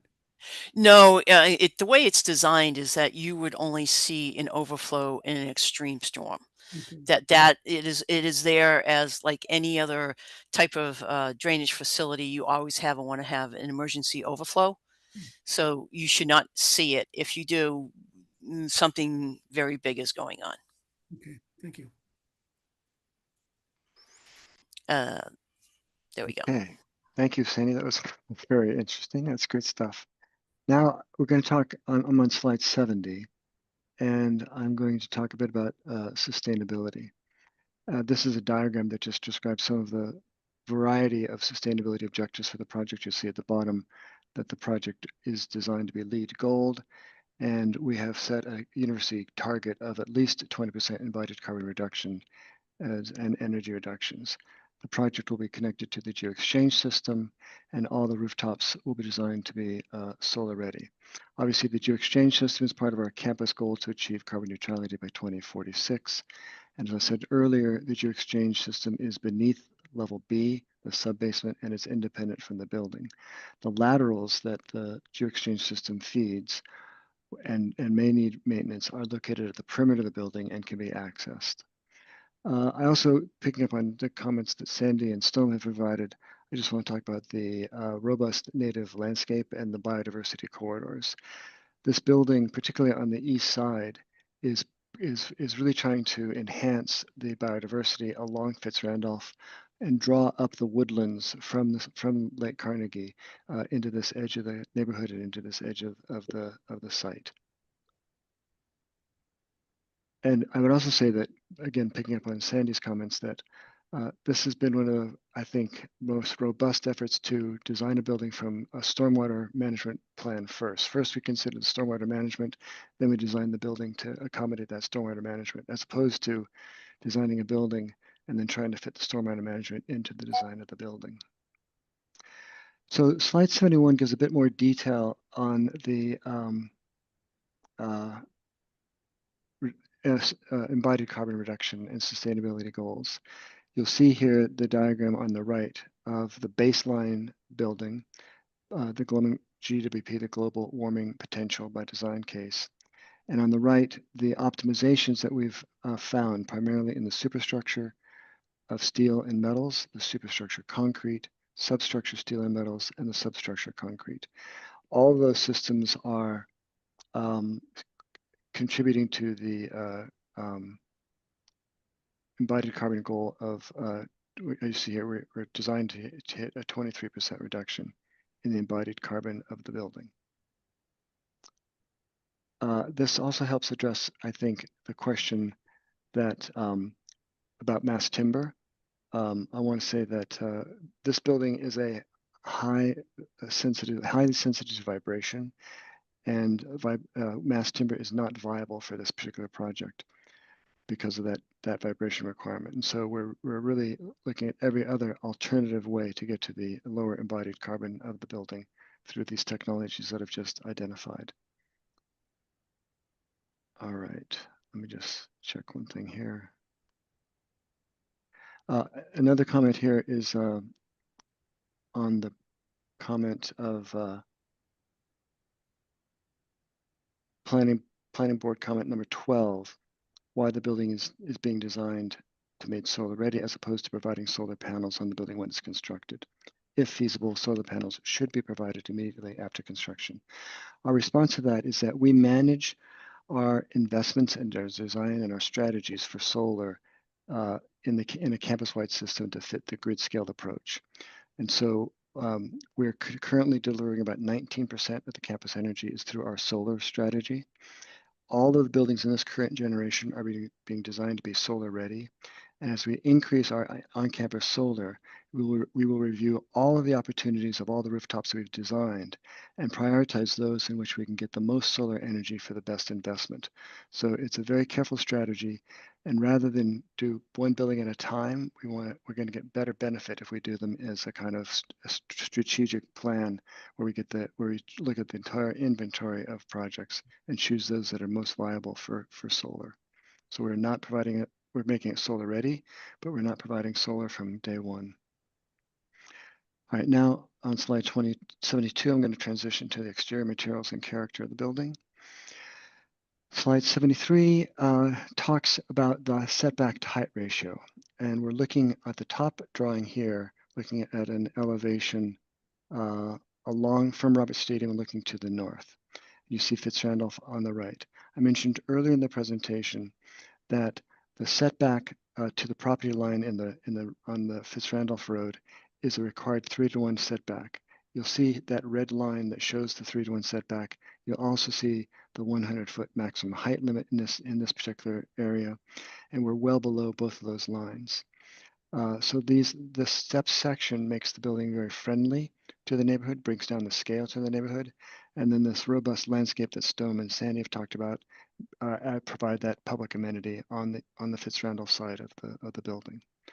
The lower drawing, we're looking at the west elevation, the entrance elevation from Stadium Drive looking to the east. And again, you'll see similarly a required setback from the property boundary at the north side of Ivy Lane, 3-to-1, and that steps the building upward and away from the street. And you'll also see the maximum height limit, and we're well below the maximum height limit. So I mentioned stormwater was one of the first strategies to design the building. That was at the same time designing the building to meet these zoning requirements and to enhance the break down the massing of the building and make it a more smaller scale building. Now I'm on slide 74, and now we're looking at the north elevation along Ivy Lane on the top drawing, and the east elevation along Fitzrandolph at the lower drawing, and these tell the same story. To the right, if we're looking on top drawing, to the right of that, you'll see the stadium, but again, you'll see the buildings well below the height limit and the 3-to-1 setback ratio, which is required. And similarly, along the East Fitzrandolph Road elevation, so we're looking toward the stadium here along Fitzrandolph. Again, you see the 3-to-1 setback and the maximum height. So now on 75, we're going to show some renderings of the building. As you can see, the building is a brick building. It's a, I'd say, a highly crafted building with a very traditional material. It has a very discrete use of glazing as a passive energy strategy. And it's really it's a very intimate scale building. It's really 2 stories above grade with a very large mechanical system to service this very sophisticated clean room and all the laboratories in the building. The brick verticals there integrate the mechanical penthouses, which have an aluminum grill system and corrugated grill system on them. That those vertical stripes of brick bands integrate the penthouse with the rest of the building, so it doesn't seem like a kind of big penthouse is plopped on top of the building. You'll also see here the main entrance underneath the sign, and to the left of that sign, you see that sunken courtyard that we've talked about. And you'll also see the very purposeful and careful strategy to bring planting and vines into the building. I think we've probably talked in the past that we still maintain a list of all of the vines that Beatrix Rand used on campus, and the tradition of incorporating vines and plantings on the building is very rich at Princeton, and it kind of creates a more humane and intimate character for the campus.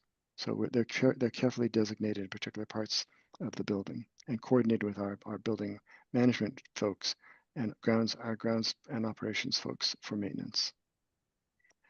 Now we're on page 76. This is a little more detail of the brick materials. You'll see in the middle there the medium iron spot 46 and the medium iron spot 46 artisan. Those are the 2 main bricks of the body of the building. Again, it's a very simple brick. It's a local brick, but it has some interesting texture and character that give it some richness. And on the left, you see an example of the variety of brick strategies that bring the sense of craft and richness of material to the building. Mechanical penthouse, as I mentioned, is basically integrated with the mass of the building through those vertical columns of bricks. You'll see the soldier course. You'll see the Flemish bronze brick with protruding bricks. And then the bottom, you see a diagram of vines. So this is the vocabulary that will be used in, not 100% of the facade, but throughout the building, this vocabulary will be used. And on the right, you see the accent colors, the metal panels for the louvers, and the light bronze colored corrugated panel also at the penthouse, and then a flamed granite coping. On slide 77, now we're over at the generator enclosure. The generator enclosure is very modest. It simply picks up on it's a brick facade, a brick wall that uses the same brick on the existing generator enclosure. So it's just a continuation of that garden wall, which encloses the current generator on the east side of Weaver Track. On 78, we're zoomed in here to the west entrance of the building, giving a bit more sense of the character and detail and craft of the brick and the presence of the vines. And as I said, the discrete use of windows for passive energy design. You do see here the sunken garden and that large stair, which is adjacent to the sunken garden, which brings light down into the lower levels, as you've heard testimony about. To the right, this is the main entrance of the building, and to the right of that, that's the main lecture hall of the building.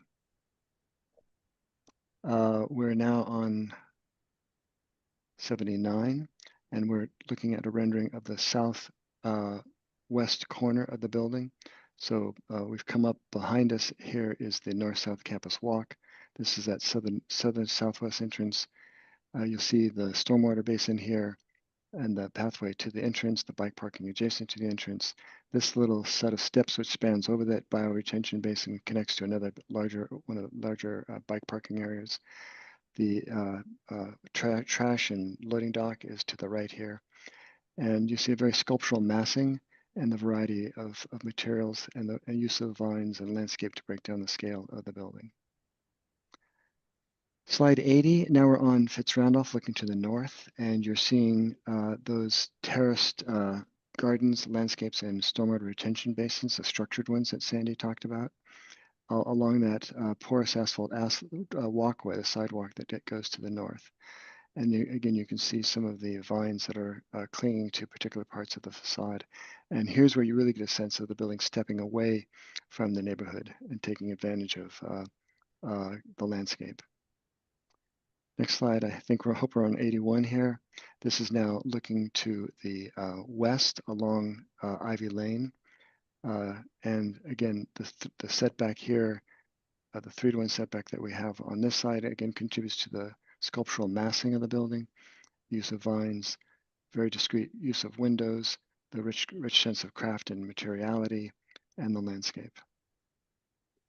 Now we're on 82, and this is a section looking to the east. So we've come right in through the front entrance from the west entrance, and we're into this lobby. This is that sunken garden that has the stair, brings light down into the laboratory area. And to the right of that is the lecture hall. Above this level, as I mentioned, it's really a 2-story building with a large penthouse.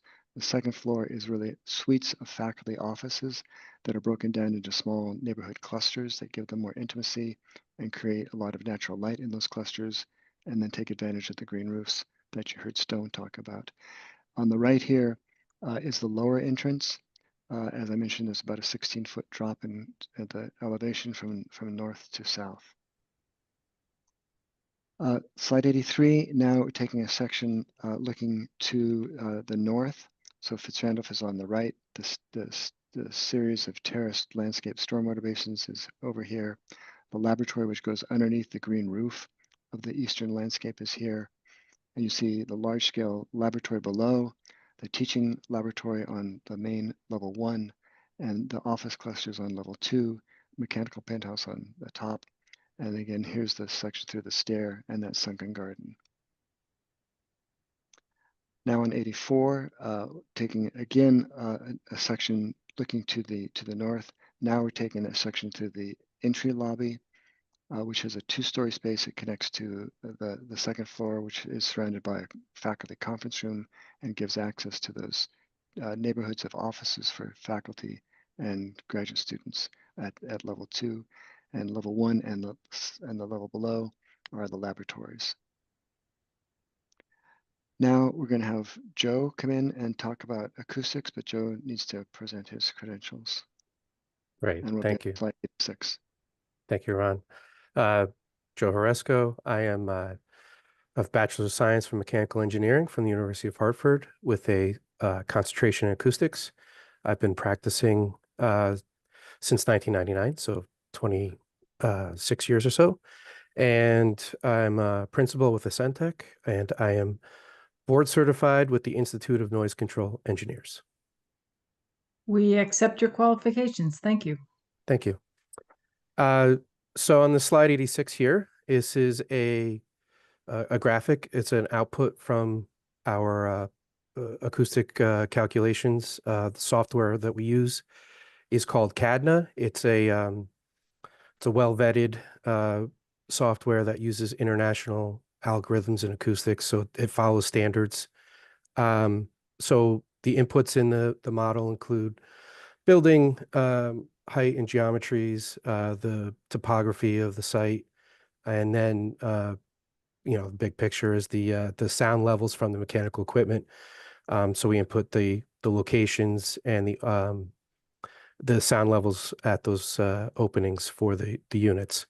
So in this model, we specifically have the air handlers, which are located in those 3rd floor mechanical rooms. There's 6 air handlers. There are 3 exhaust air handlers that are located in a mechanical well, as well as 6 exhaust fans. So they're identified roughly here. The air handlers have openings for air intake, and then also some exhaust openings through the roof. And the exhaust fans, they also, in addition to the fan itself, the sound goes up through stacks and out the top of the exhaust stack. So we input all that information, and this is the result here. So the code, okay, back up, sorry.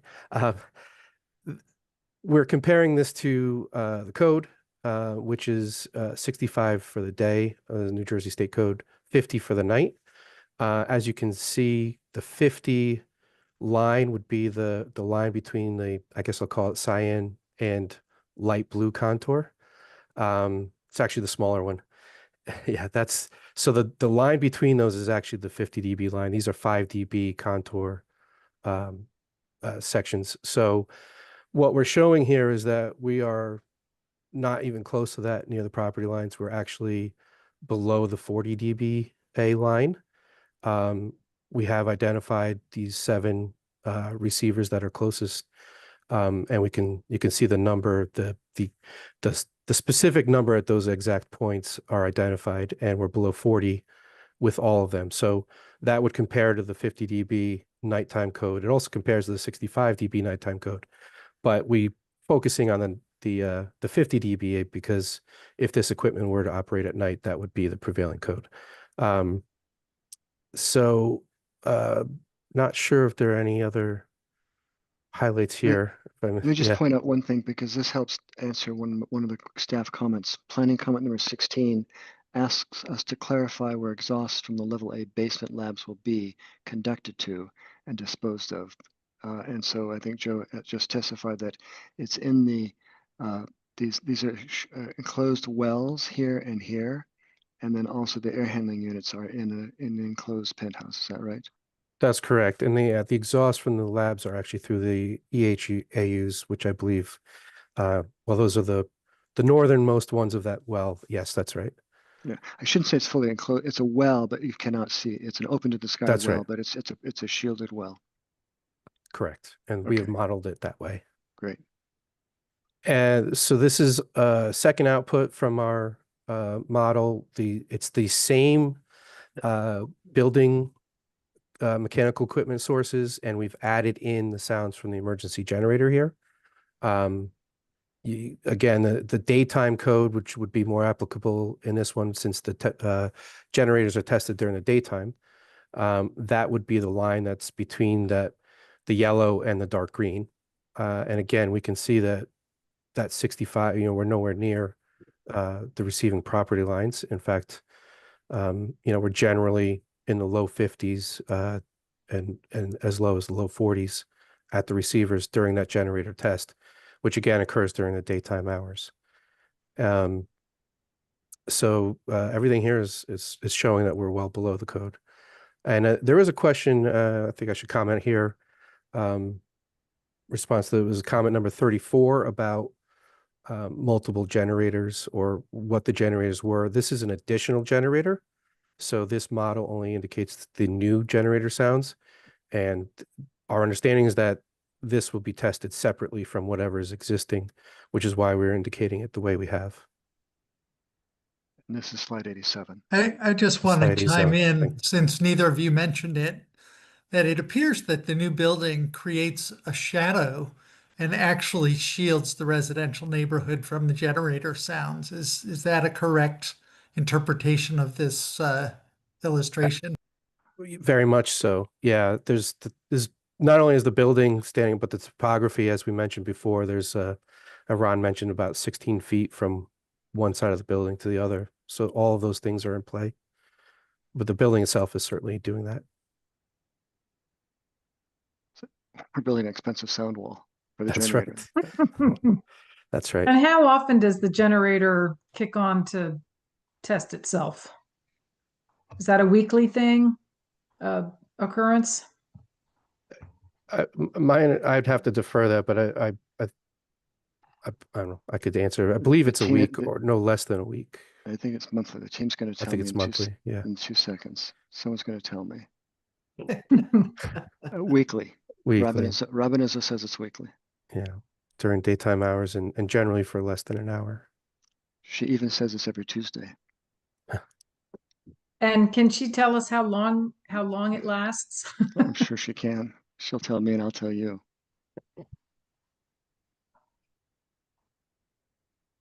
Our secret communication channel here. A few minutes each. Okay. Yeah, I didn't think it would take anywhere near an hour, but then it's a very different generator than you typically hear in neighborhoods. So, okay, thank you. Great. My pleasure. All right, moving on. We're almost done. I think we're bringing up Stuart Gordon. Yes, we're on slide 89.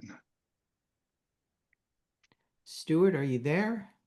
Let me see. I forgot to unmute. Sorry about that. I was like, I saw you before. Yeah. All right. So I'll qualify myself. I have a bachelor's degree in civil engineering and a master's degree in engineering from the University of North Carolina. I have over 35 years of experience in the state of New Jersey. I am currently licensed as a professional engineer in the states of New Jersey, Pennsylvania, and Delaware. And I'm also certified as a professional traffic operations engineer with the Institute of Traffic Transportation Engineers. Thank you. We accept your qualifications.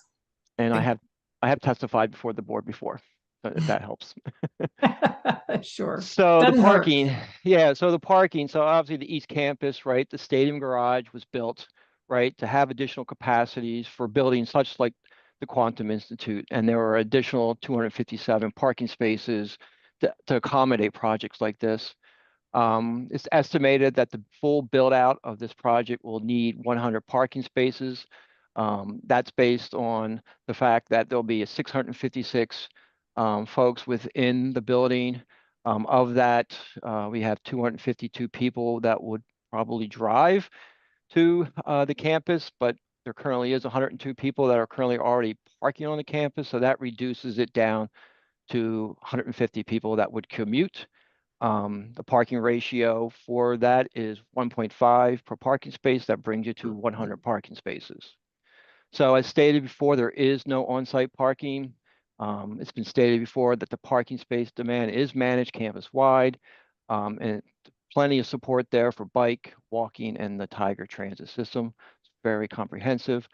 The stadium garage has approximately 773 available parking spaces when we did our report back in February of 2025. That does vary, but is monitored on an annual basis. So on the ongoing monitoring part of the parking and intersection capacity, the university, as it's been stated, submits a transportation demand management and parking report to the municipality, and with the status of the campus parking, occupancy, and vacancy rates. As Christopher noted earlier tonight, that report was submitted earlier this week. And they also do a stadium garage regulatory study that monitors the intersection capacities around Stadium Drive Garage. A study was done using 2024 traffic data, and capacity analysis was done at all the surrounding intersections within the site here. And all these intersections resulted in having excess capacity to absorb additional traffic that will be generated by the Quantum Institute. I don't know if there's any questions. We can take them later, but I can go into more detail if needed. I would also just mention that the next traffic monitoring requirement would be when the garage is at 75 to 80% occupancy. That was in condition with the ES&C's project. So once we get 1,200 cars there on a regular basis, we'll have another monitoring study required, and we'll produce that to show that, to focus on the traffic counts and look at the key intersections.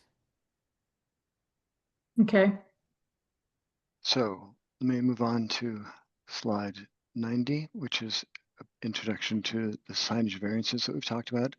As Christopher has mentioned, there are two variances we're requesting, three variances. One is for the size of the sign, which is requires a minimum size of 24 square feet. We're asking for 76.5 square feet on that western elevation of the entrance to the Quantum Institute. The reason for this is that, first of all, this is facing internal to the campus. It's not facing any public road.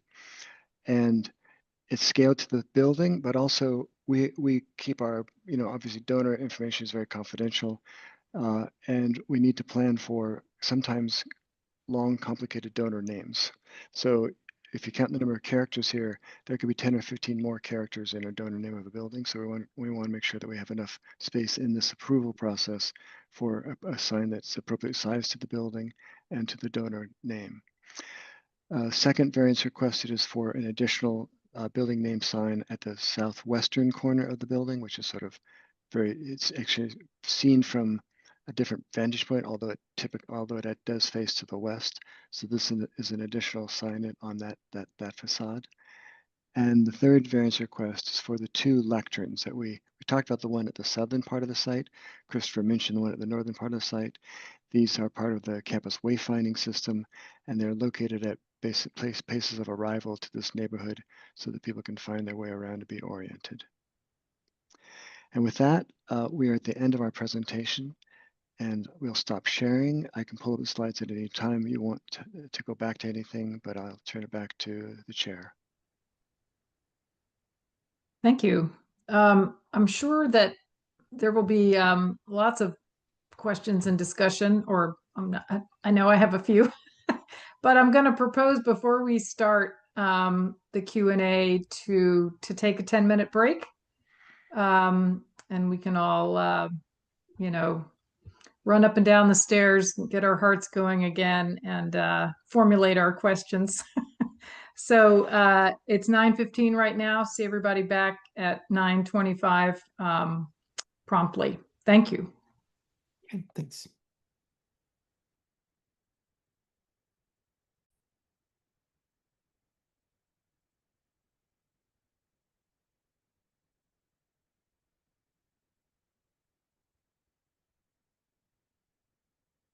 Why don't you kick it off? Thank you. Yeah, I first want to just say, I think this is a really attractive project.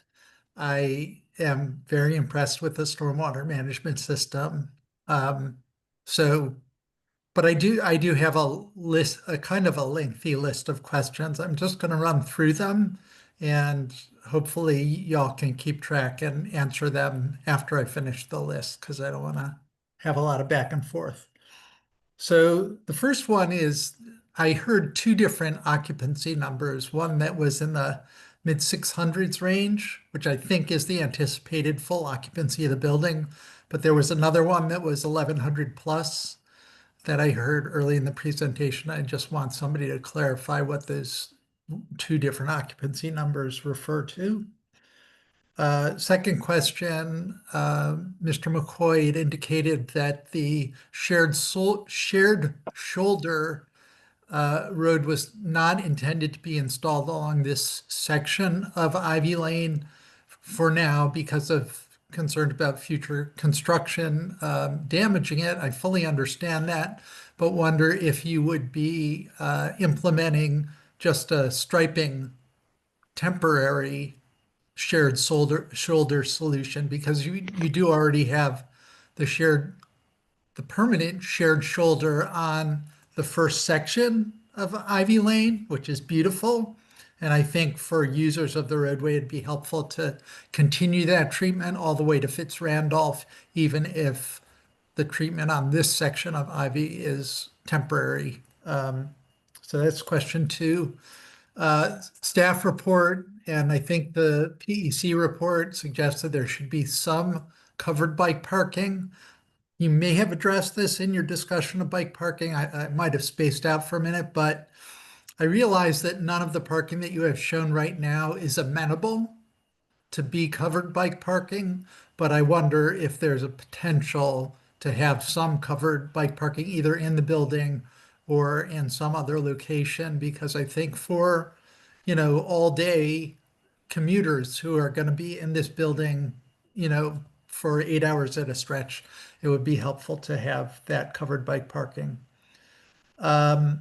Slide number 35 was a little bit ambiguous as to what the paving was at the loading area. I think there was a rendering that made it look like it was grasscrete, but I'm pretty sure it's not grasscrete. So I'd just like you to clarify what the paving is at the loading area. The bollards at the beginning and end of the pedestrian walkway on the west side of the building make perfect sense to me. The bollards that are at the entry and exit for the emergency vehicle access on the north side of the building, I just would like to understand how those will be used in the event of an emergency. Are they breakaway, or is there some other approach to making those bollards not interfere with emergency access? The stormwater system, I think I fully understand how it works for stormwater quality and quantity. I didn't hear any discussion about stormwater or groundwater recharge. And I wonder if somebody could just address, are the soils here as difficult as they are elsewhere on campus, or is this system going to actually recharge groundwater in accordance with the ordinance? We have a recurring question about concrete, and I think, sort of carbon sequestration concrete. It's an evolving technology, and I'd like an update whether it's ready for prime time on this project yet. And the last question is, Mr. McCoy, you referred to the windows several times as sort of enhancing passive energy conservation strategy. I couldn't see in the renderings any kind of shading devices. West-facing windows are notoriously difficult to get passive benefit from. South-facing also, if they're not shaded properly.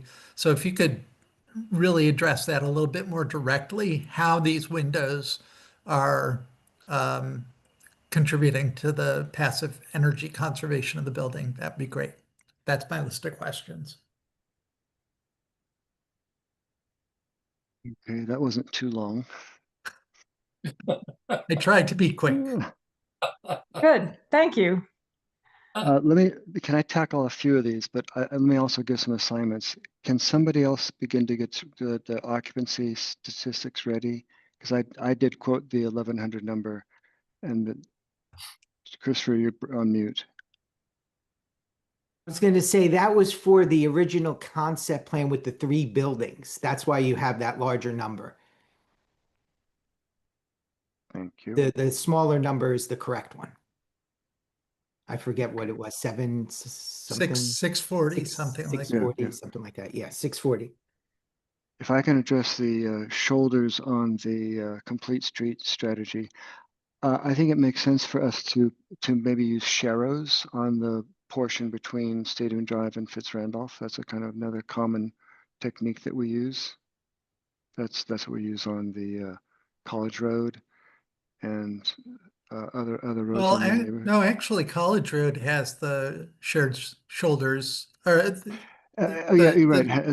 It has a parallel stripe. Yeah, you're right. We could do something like that. Yes. That's what I would like to see, because Yeah, it just makes it consistent along the length of the road for the users to understand how to use it. We could do that. For the covered bike parking, our strategy is that the transit station at the Stadium Garage is very, very close, and that has abundant covered bike parking. So our strategy is to use that for this particular building. Okay.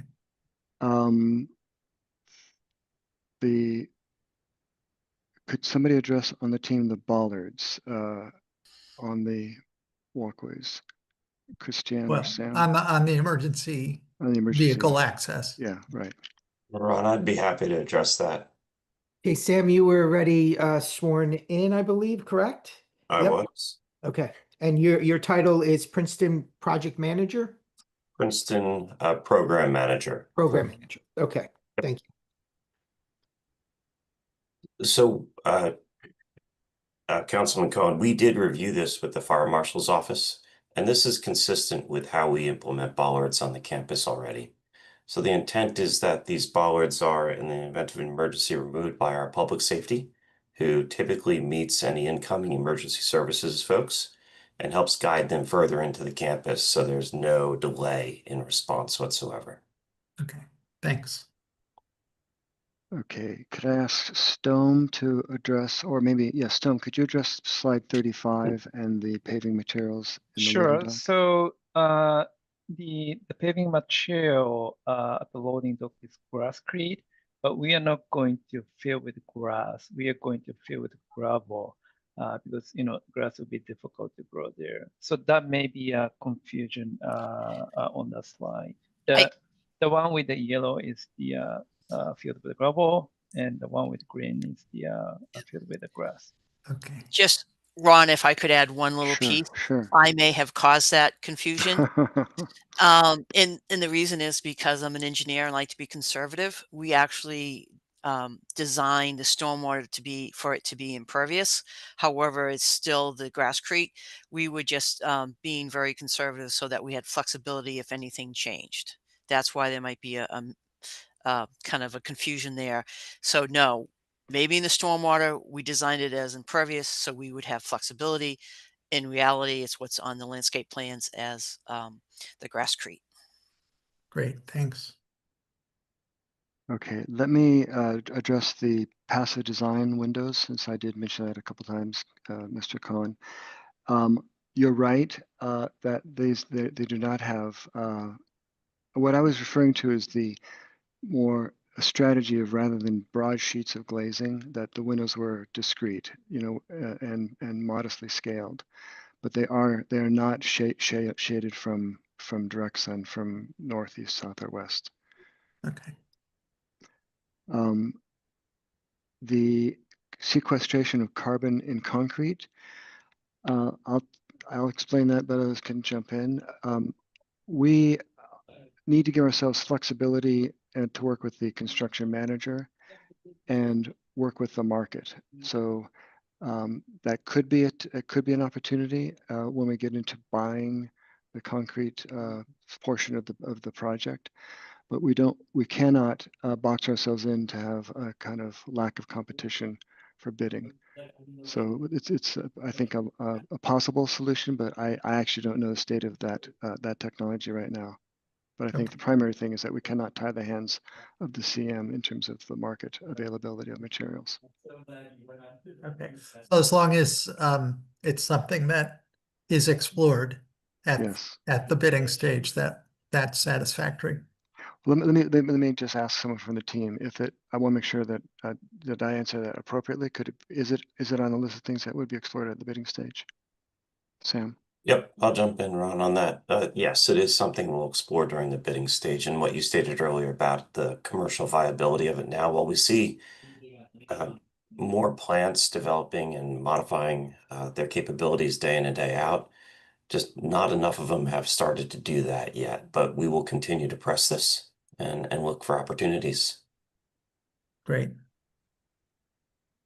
I think I was just going to say you covered everything except the groundwater recharge. That's exactly what I was going to say. So just to kind of to give you an indication, so the soils are poor, they're a D soil, it's not a very highly infiltrating soil. And so per the New Jersey DEP regulations, we do not count or take credit for any infiltration.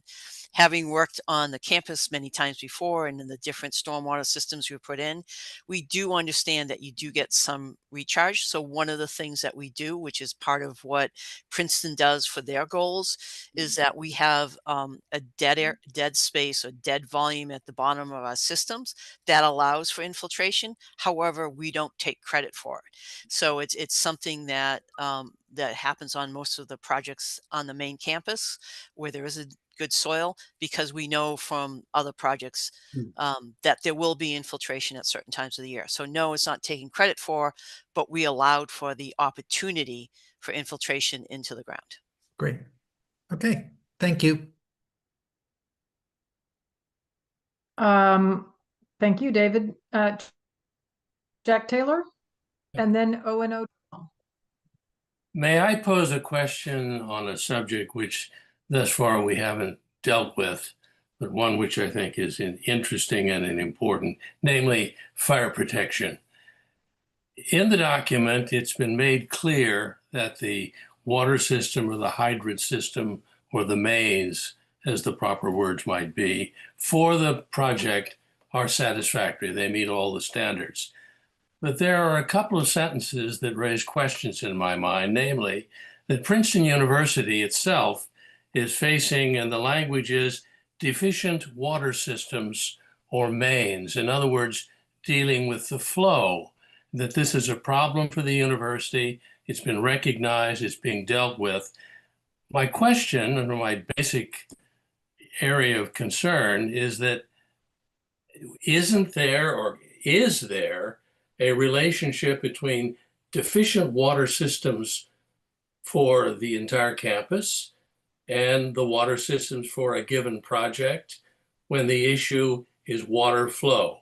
The target is 2,000, and apparently deficient means 1,500, and in some cases less.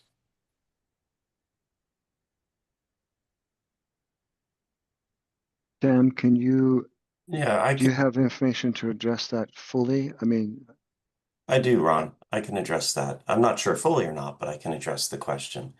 So as part of the engineering work that the team is doing, we take readings at each of the hydrants around the building.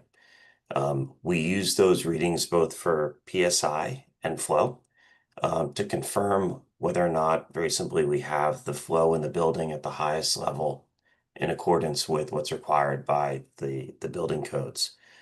The design team has looked at that closely, and based upon the hydrants in the area, we know that we either need to add a fire pump to the building in order to supplement that or not.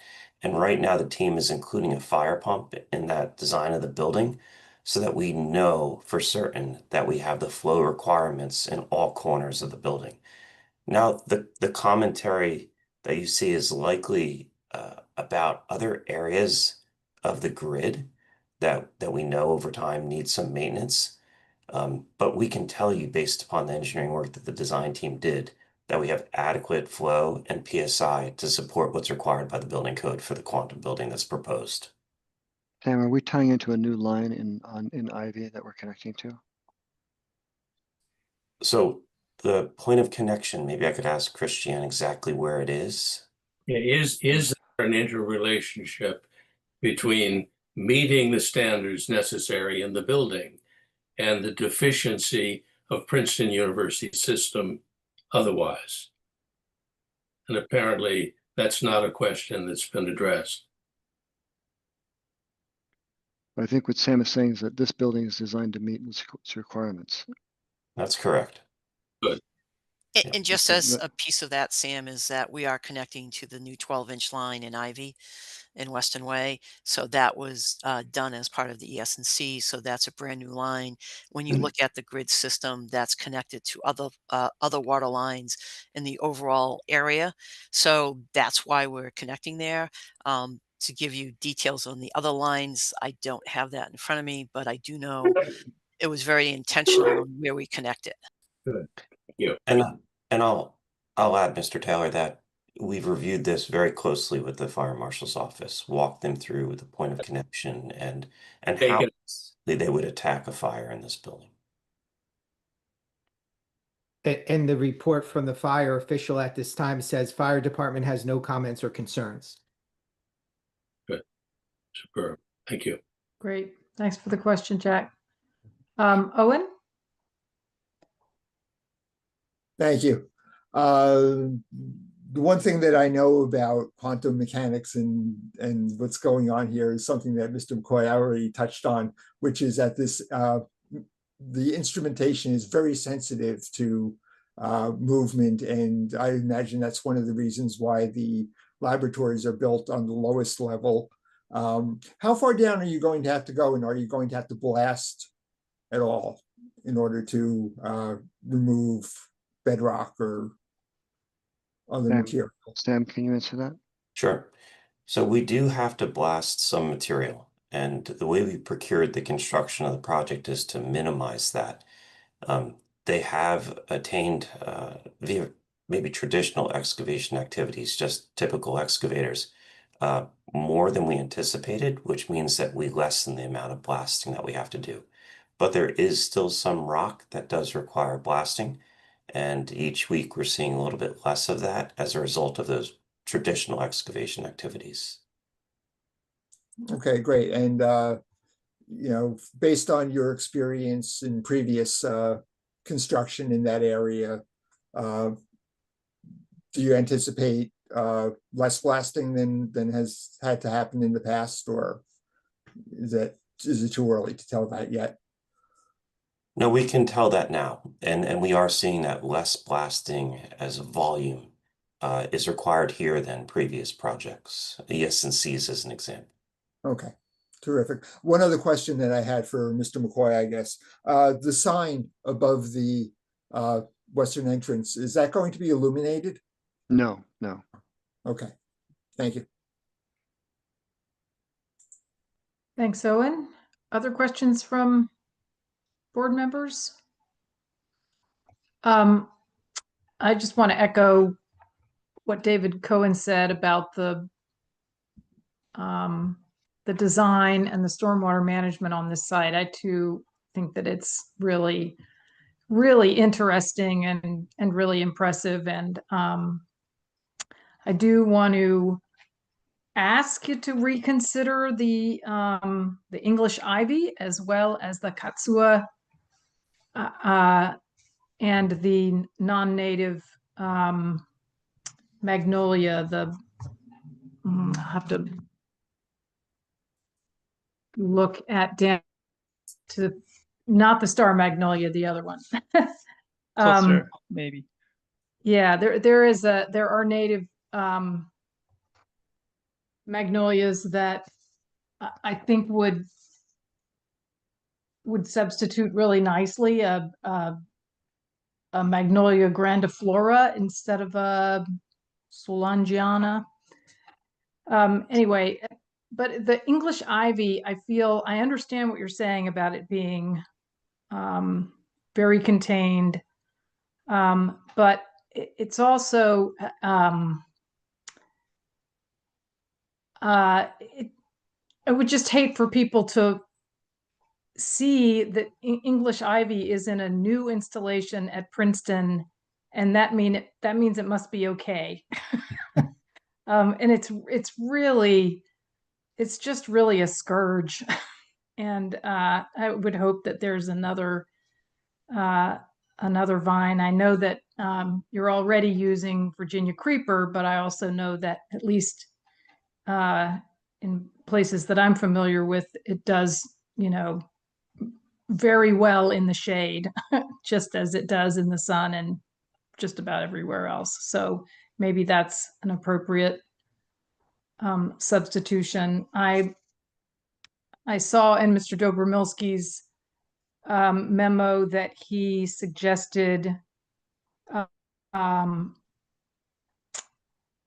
some additional evergreen trees in lieu of the non-natives, and I think that sounds like a good idea. American holly or red cedar, and wonder if you will consider substituting those things. And I say that acknowledging that you're planting a lot more than is required in the ordinance, and we're grateful for that. And there's many, many wonderful, really interesting plants here, and I don't want for my comments about non-natives to diminish the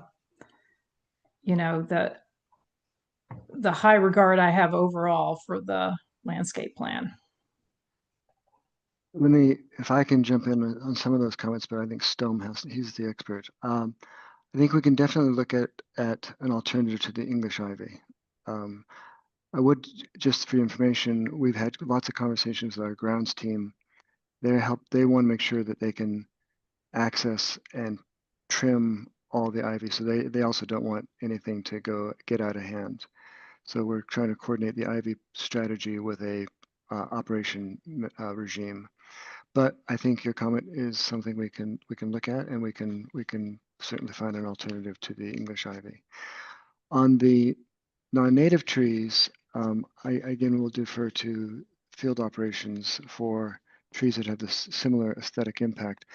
But I do think that we've had conversations in the past about, particularly when we're going well above and beyond the number of required trees, that we have an opportunity on occasion to also sort of support the arboretum-like quality of the campus. And so we thought 2 trees in that regard were sort of in that spirit. So we essentially, we did reduce the number, and on our plans now, there's 2. That's all that's left. Right. We actually. Oh, I didn't realize that. I thought there were still 3. And plus there's those Norway maples, which I understand you don't want to cut down. And I agree with the shade value and all of that stuff there, but sorry, Mr. Bishop, were you? So we actually removed all non-native magnolias, and we have only 2 katsura trees, which are not native trees. And I understand the comment from the board's landscape architect to replace katsura trees with evergreen trees. But for example, one of the katsura tree is proposed in the courtyard, kind of in the middle of the courtyard. And we are imagining people can sit around the tree, and maybe it's much nicer to have a deciduous tree. And I know there are other native deciduous trees, but one of the good things about katsura tree is the shape of the leaf is it's very round, but at the same time creates a very dense the canopy. So it's nothing it's a very unique tree in terms of the leaf texture and the canopy density. And so that's why we selected to make a kind of symbol, the center of the small courtyard. Okay. Excuse me, I didn't quite catch that. Did you say that you would replace the non-native magnolia with another? Other native species. Okay. So basically the number of the non-native trees went down to 2 now. Just one by the at the courtyard at the southeast corner of the building, and the other one is by the south entrance to signify the stair over the basin. And those 2 that's 2 individual katsura trees or 2 species that we're talking about? 2 individual katsura trees. So basically just a katsura tree is the non-native species that we're using as a tree. So okay. Yeah, just to sum up. Okay. Yeah, we have 150 proposed. We have 45 required. So basically we're providing an additional 105 trees, and only 2 of those are non-native. Understood. Well, thank you for your explanation and defense. I appreciate that. And that's acceptable to me. And I also appreciate your already having substituted some native trees for other non-natives on the plan. Thank you. As well as the English ivy. Yeah, we'll find. Yes, yes, thank you. We're looking for another solution for that. Yeah. Let's see, I had a Green Creek question, but I think that was answered in the course of your testimony.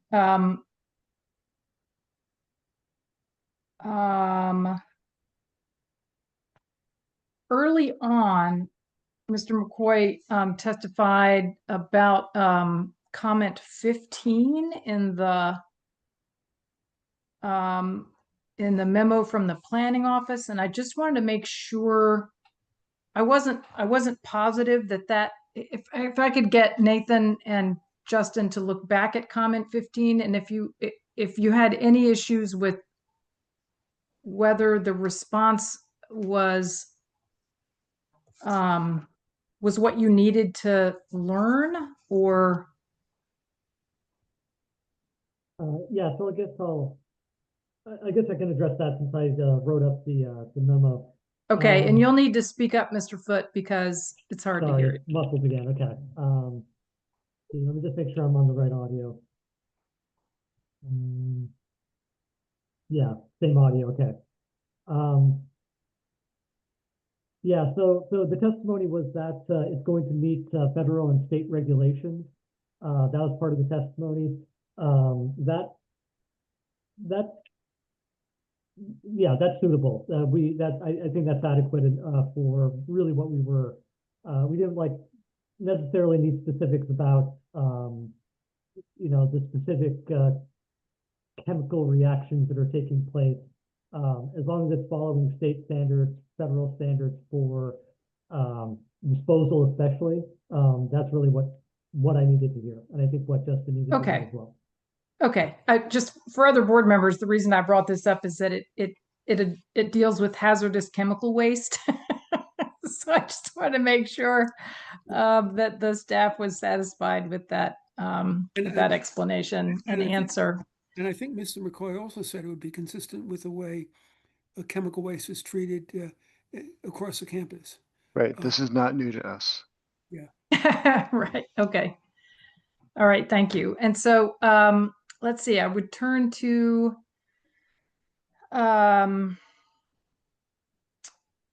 just before we go to public comment, any comments from Jim Purcell, Victor Anasike, Derek, any other questions that you might have raised in your memos that have not yet been addressed? If I may, Chair Wilson. Yeah, I think they covered almost everything that's in my memo, except for the general issues of when they resubmit for our record, making sure that the title blocks meet the requirements of the state and lists the certificates of authorization for each of the different organizations working on this.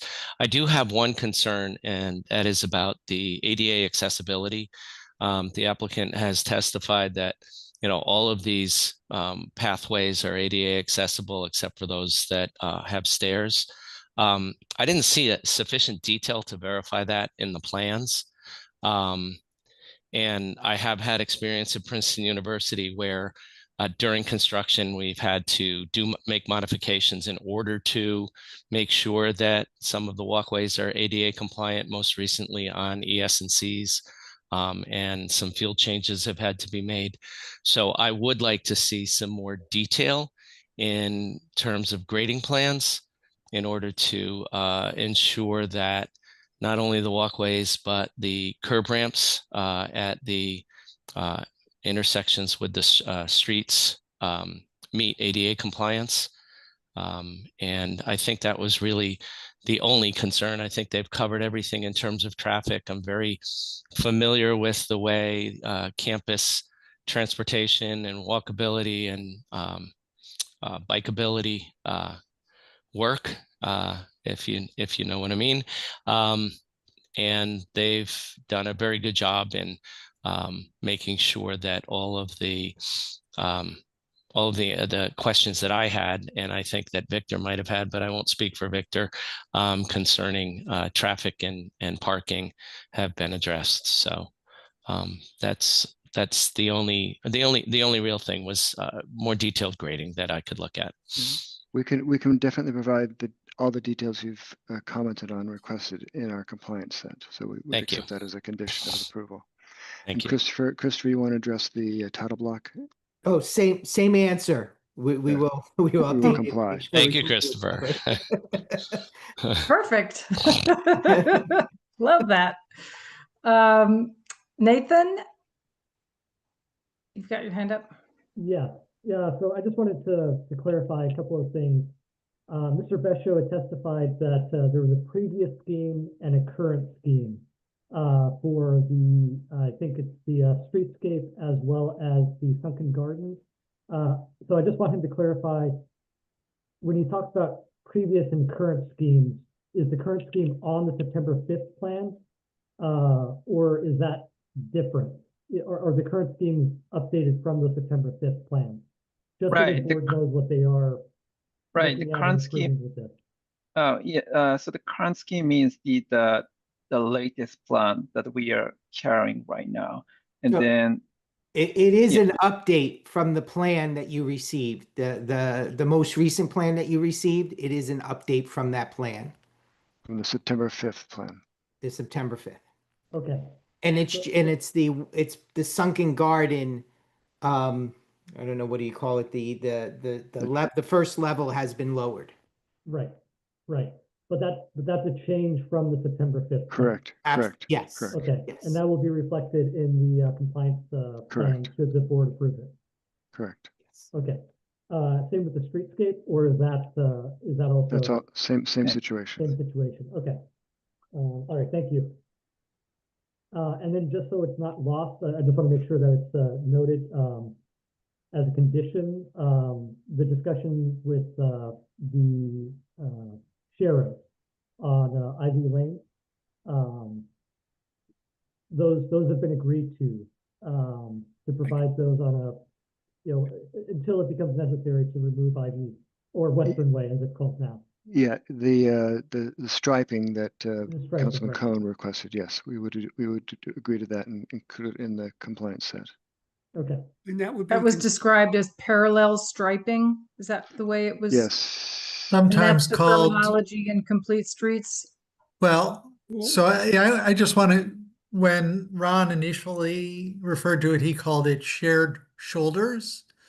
My preferred terminology is actually an edge road configuration, which, sometimes we call them accessory or advisory bike lanes, Yeah. but sometimes they're for pedestrians as well as cyclists. So it gets a little cumbersome to say advisory bike and pedestrian lanes, and the terminology of edge lane roads is what I've been finding in the literature, sort of nationally, as the preferred terminology. So I thought there was. And we agree that it's what we're doing on College Road. correct. Right. Okay, good. Okay, so both of those things should be reflected Yeah. in the resolution. Mr. Anasike? Yes, thank you, Madam Chair. I just wanted to get a little bit more clarification on the traffic intersection capacity studies that they submitted to the township.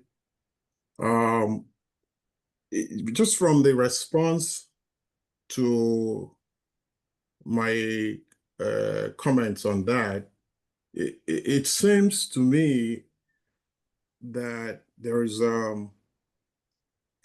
the narrative on parking. I don't have any problem with the parking. I believe the parking, there's enough parking. The East Campus study did actually provide additional parking for the now stadium garage. However, the additional parking spaces were not, the traffic was not analyzed for those additional parking spaces. By that I mean they weren't distributed to the intersections. We just said there's going to be enough parking. So another example is, if you look at one of the slides there, it says there's 100 people already parking in the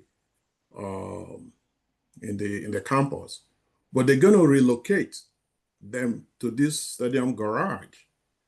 And I didn't see a distribution of how they're going to come to this garage. If we're adding new traffic to the intersections on Faculty Road, the yearly monitoring, the monitoring that they submitted just talked about, or rather analyzed, the existing condition for 2024. I don't think that it included the anticipated traffic for this site that is going to be coming up. So I wonder if Stewart or anybody Can I maybe I can start with that. The traffic impact study for what's called now the stadium garage was done with the modeling based on full 100% occupancy of that garage. So all the traffic impacts were included as if that garage is fully loaded. Therefore, so we've already done that. That's in the initial traffic study for that project, which was previously approved. And so if we're having less parking, if the garage is currently going to be less loaded, then that analysis is still viable. So we did review that, the East Campus garage. So what was shown in that study was the lot 21 was removed and moved to the parking garage. So those traffic were all rerouted back to this new garage, stadium garage. But there's additional 350 spaces you're providing for future developments that might come in. We didn't analyze this traffic. No, those 351 spaces were included in the total capacity of the garage. Yes, but not at the intersections. That's what I'm saying. Yes, and intersections also. All the traffic related to those parking cars were included in the traffic study. Okay, I'm going to take a look at it again, but yeah, and there was also a study that we referenced. We had a study done, submitted in July of 2025. Where we used 2024 data to do analysis to see if the projections in the analysis still are in line with the projection with the Stadium Drive garage study, the TIS for that. And the numbers are lower, much lower, that resulted in reserve capacity to add more traffic to those intersections. We were seeing level services A and B, and worst case was a C. So there's plenty of capacity at the intersections to absorb 50 peak hour trips potentially that are being generated by the QI Institute, right? So if you go back and look at that report, and that was submitted, I'm not sure if you had that as part of your record for review, but that was also submitted to the municipality. That was submitted in July of 2025. So you have the March 3rd, 2020 original traffic impact study that evaluated the full capacity of the garage. Then you had a future monitoring requirement 1 year after the garage was built that looked at all the intersections, and that was the Stadium Drive Garage regulatory study that was submitted in July of 2025, and it was based on 2024 counts. And all across the line, pretty much, they were consistently lower than the earlier projections. And then the next stage of monitoring will occur when the garage is at 75 to 85% occupancy, and we'll do the traffic counts again. We'll observe the intersections, and we'll report back to the municipality at that time. Okay. Okay. That's all I have. Okay, thank you. Other questions from board members before we go to public comment? Oh, Mr. Scoopian, I'm sorry. Thank you for turning on your That's quite all right. on your camera. Yeah, good evening. Thank you. Just evening. Just for the record, my report had 5 comments. I've written in the letter that was issued earlier this week.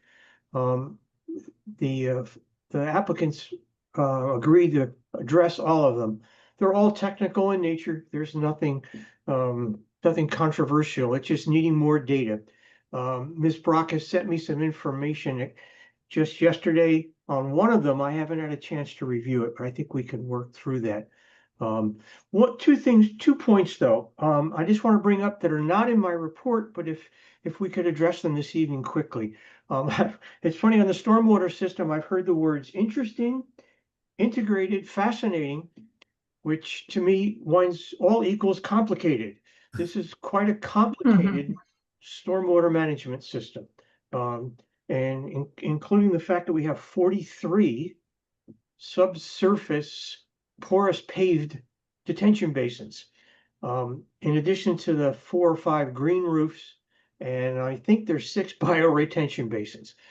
Nothing wrong with that. It's just that when we have that level of complexity and we have that number of subsurface basins, I'd like to ask that, and I haven't seen anything on the plans, But what we'd like to do is, because all of these subsurface detention facilities, I'd like to have some inspection ports included in each one of them. Now, I see clean out details for these facilities. I see clean out details for the green roofs and the bioretention. So it's doable. And in fact, the overflows in the bioretention basins may work as inspection ports or observation wells if the caps are easily removed. But I think between Niche and I, we can work out a detail. That way because particularly on the porous paving ones, we really don't know how they're working. If we have a surface basin, you can look at it and see that, gee, it hasn't rained in 2 weeks and it's still full of water.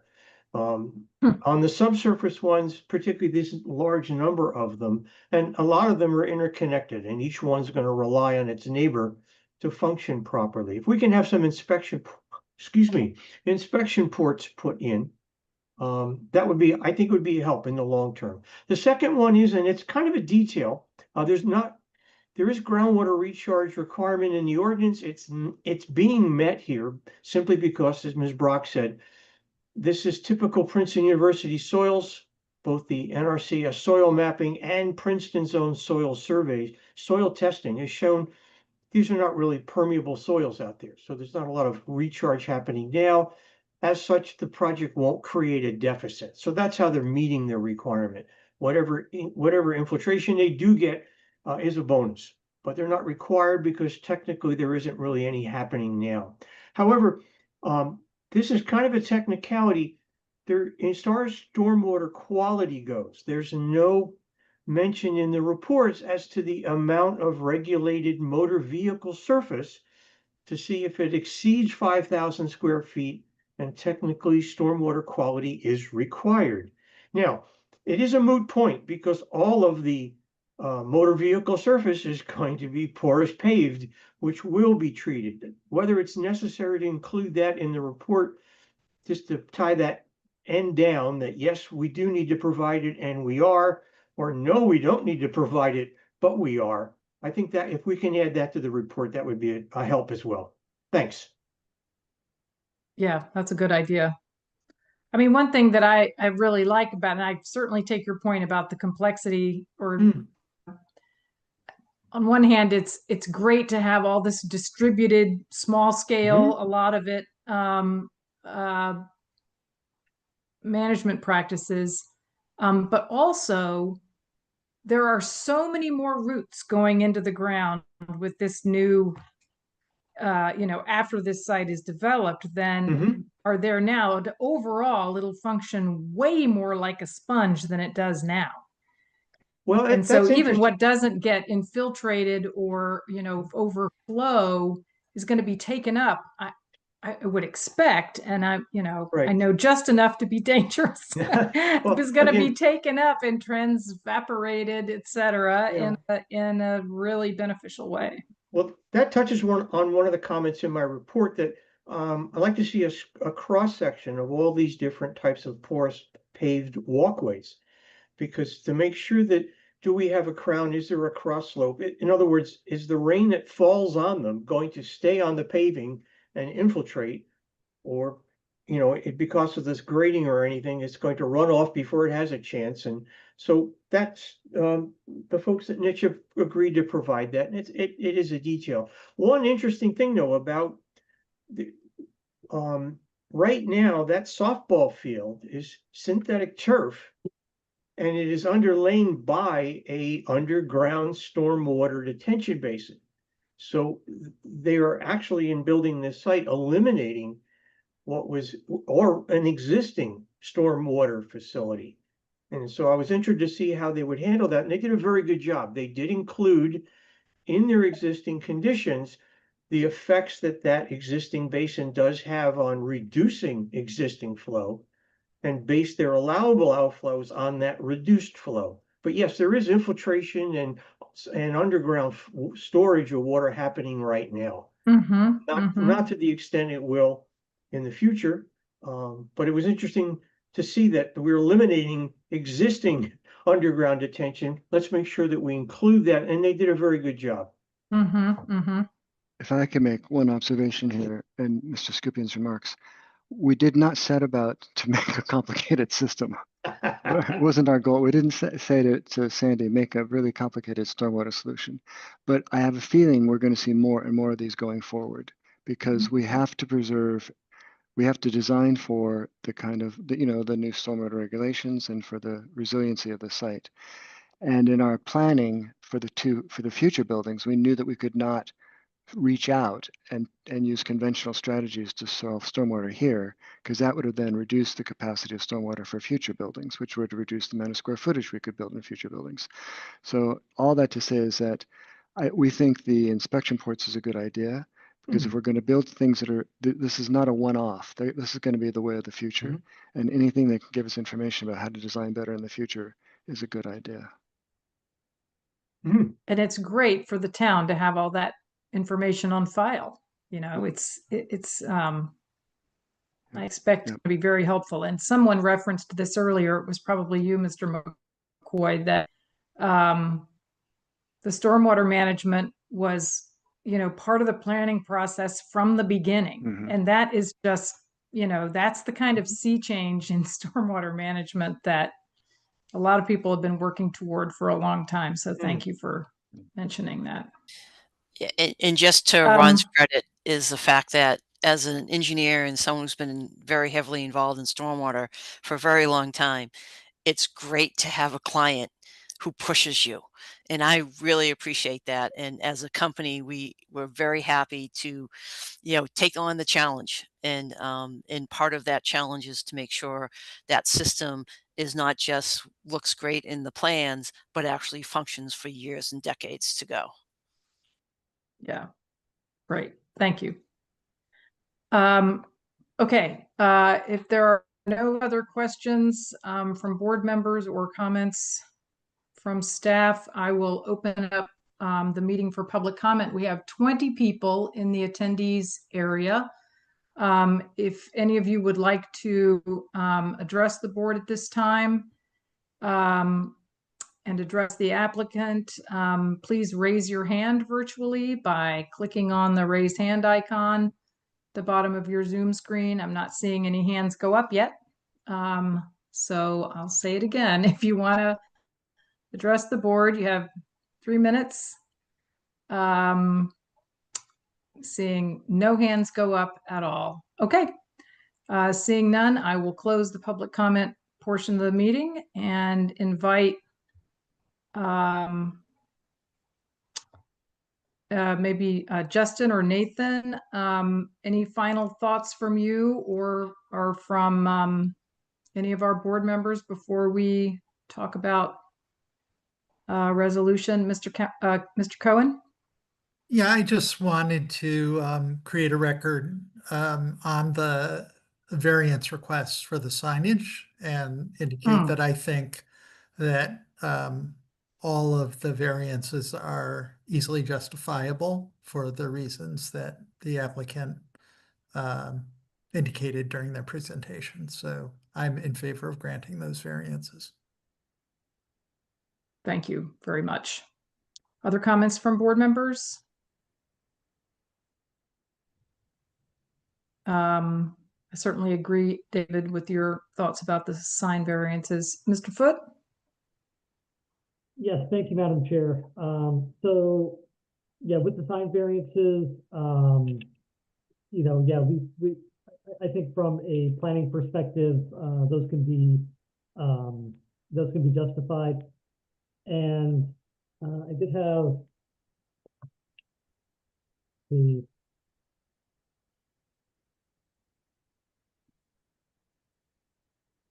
trying to make sure that we get everything that we need on the record.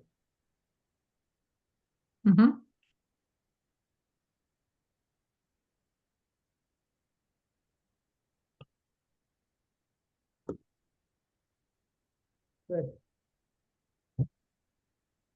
And I think that's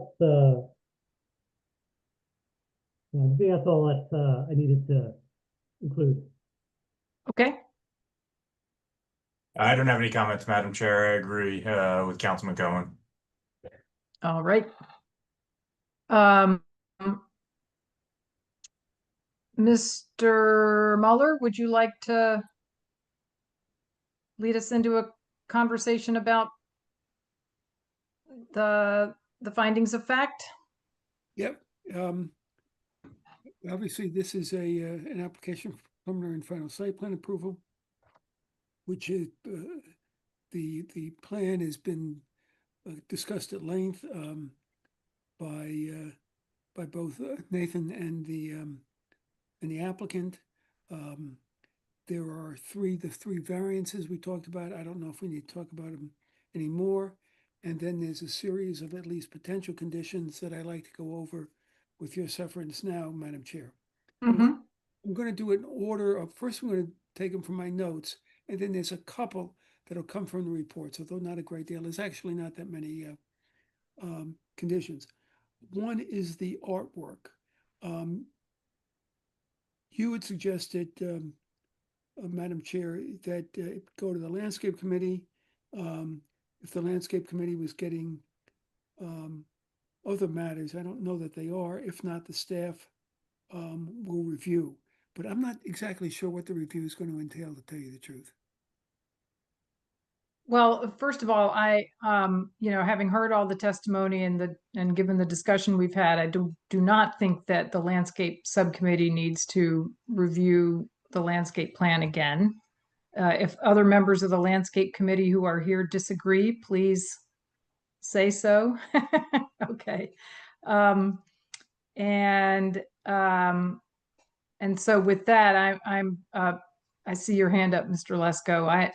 I'll let you talk before I finish my sentence. Sure. Yeah, generally speaking, we often process the artwork, whether it's new or when it changes, as an administrative waiver of a site plan. So that might be the most expeditious way, assuming the university is still deciding on what they would like to put there. And also, we wouldn't want that to hold up anything with the rest of the site. So I think nor would I want to leave the impression with anyone that this board is interested in deciding what art should go where on Princeton's campus. I mean, and what it should look like. That's not any place I want to go. Yep. Yeah, that sounds good, Justin. Thank you. Okay, so that's one. Then the next one is the Ivy Lane between Fitzrandolph and Stadium Drive. It should be striped as it's done for College Road. The next one, they'll use an alternative to the English ivy, and then they will replace the non-native magnolia with another tree. Is that one correct? Just some. Yeah, so non-native magnolia is already gone. We don't have any non-native magnolia. Oh, okay. So yes. is it okay? Fine. I think just English ivy. Okay, oh, that's fine. Is the one to be replaced with something else. Great, thank you. Sure. Jerry, can we go back to the striping one? Yeah, sure. Just to be clear, we're talking the College Road part past Alexander Street by the Graduate College, correct? Not the the part towards McCarter. Right. Correct. Also known in Complete Streets vernacular, and correct me if I'm wrong, David and Nathan, also known as Edge Lane Road configuration. Correct.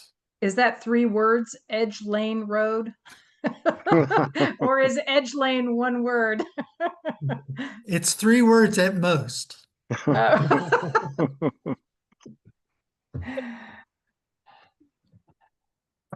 Edge Lane either be one word or should be hyphenated. I think it's 3. I think it's 3 words. Yeah. All right. Then more detail on the grading plan showing ADA compliance. The changes in the sunken garden that is shown on the slides that were different than what had previously been submitted. Put those on them. That'll be part of compliance package. Joe Scoopion's 5 comments, I could go over those if you want. Then add inspection ports for the bioretention basin. Add to the report that water quality is being met. Then the signature block, and now I'm reading from Jim and Derek's memo. The signature block on the cover sheet of the site plan is signed by the owner but not dated. Ensure that the compliance submission includes the date and signature. Is that? Yeah, we're gonna meet all his requirements with regard to signature blocks, signatures, and licensing. Yep, okay, good. And then so that'd be his first and third comments. And then that's all I have, Madam Chair. Okay. With that, would a board member like to move approval? I would, Preliminary and final major site plan with variances.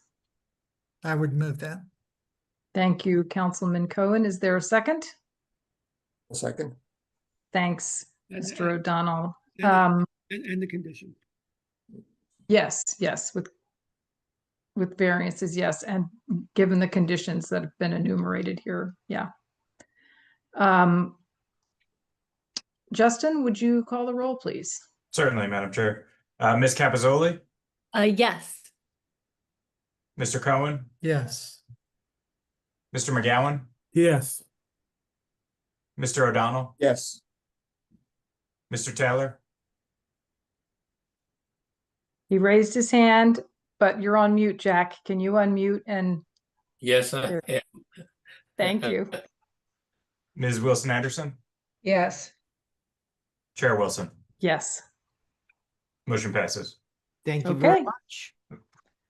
Really Thanks appreciate as your time. always for a thorough and efficient presentation. Really appreciate it. And Thank you very also all the questions and good Q&A. So we're back next week with a special meeting to look at Community Park School, which we didn't get to last time. Anything else for the good of the order? We'll see you at Mr. the Art Cohen? Museum on October 31st. Ah, yes. Big day. Thank you. I am really looking forward to seeing that. I really am. It's and I'm hearing about it no matter what NPR station I tune into.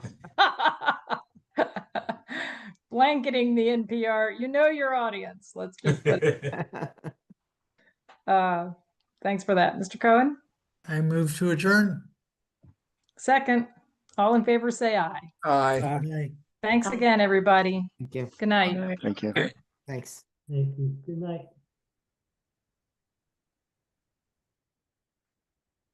Have a good night. Good night. Right.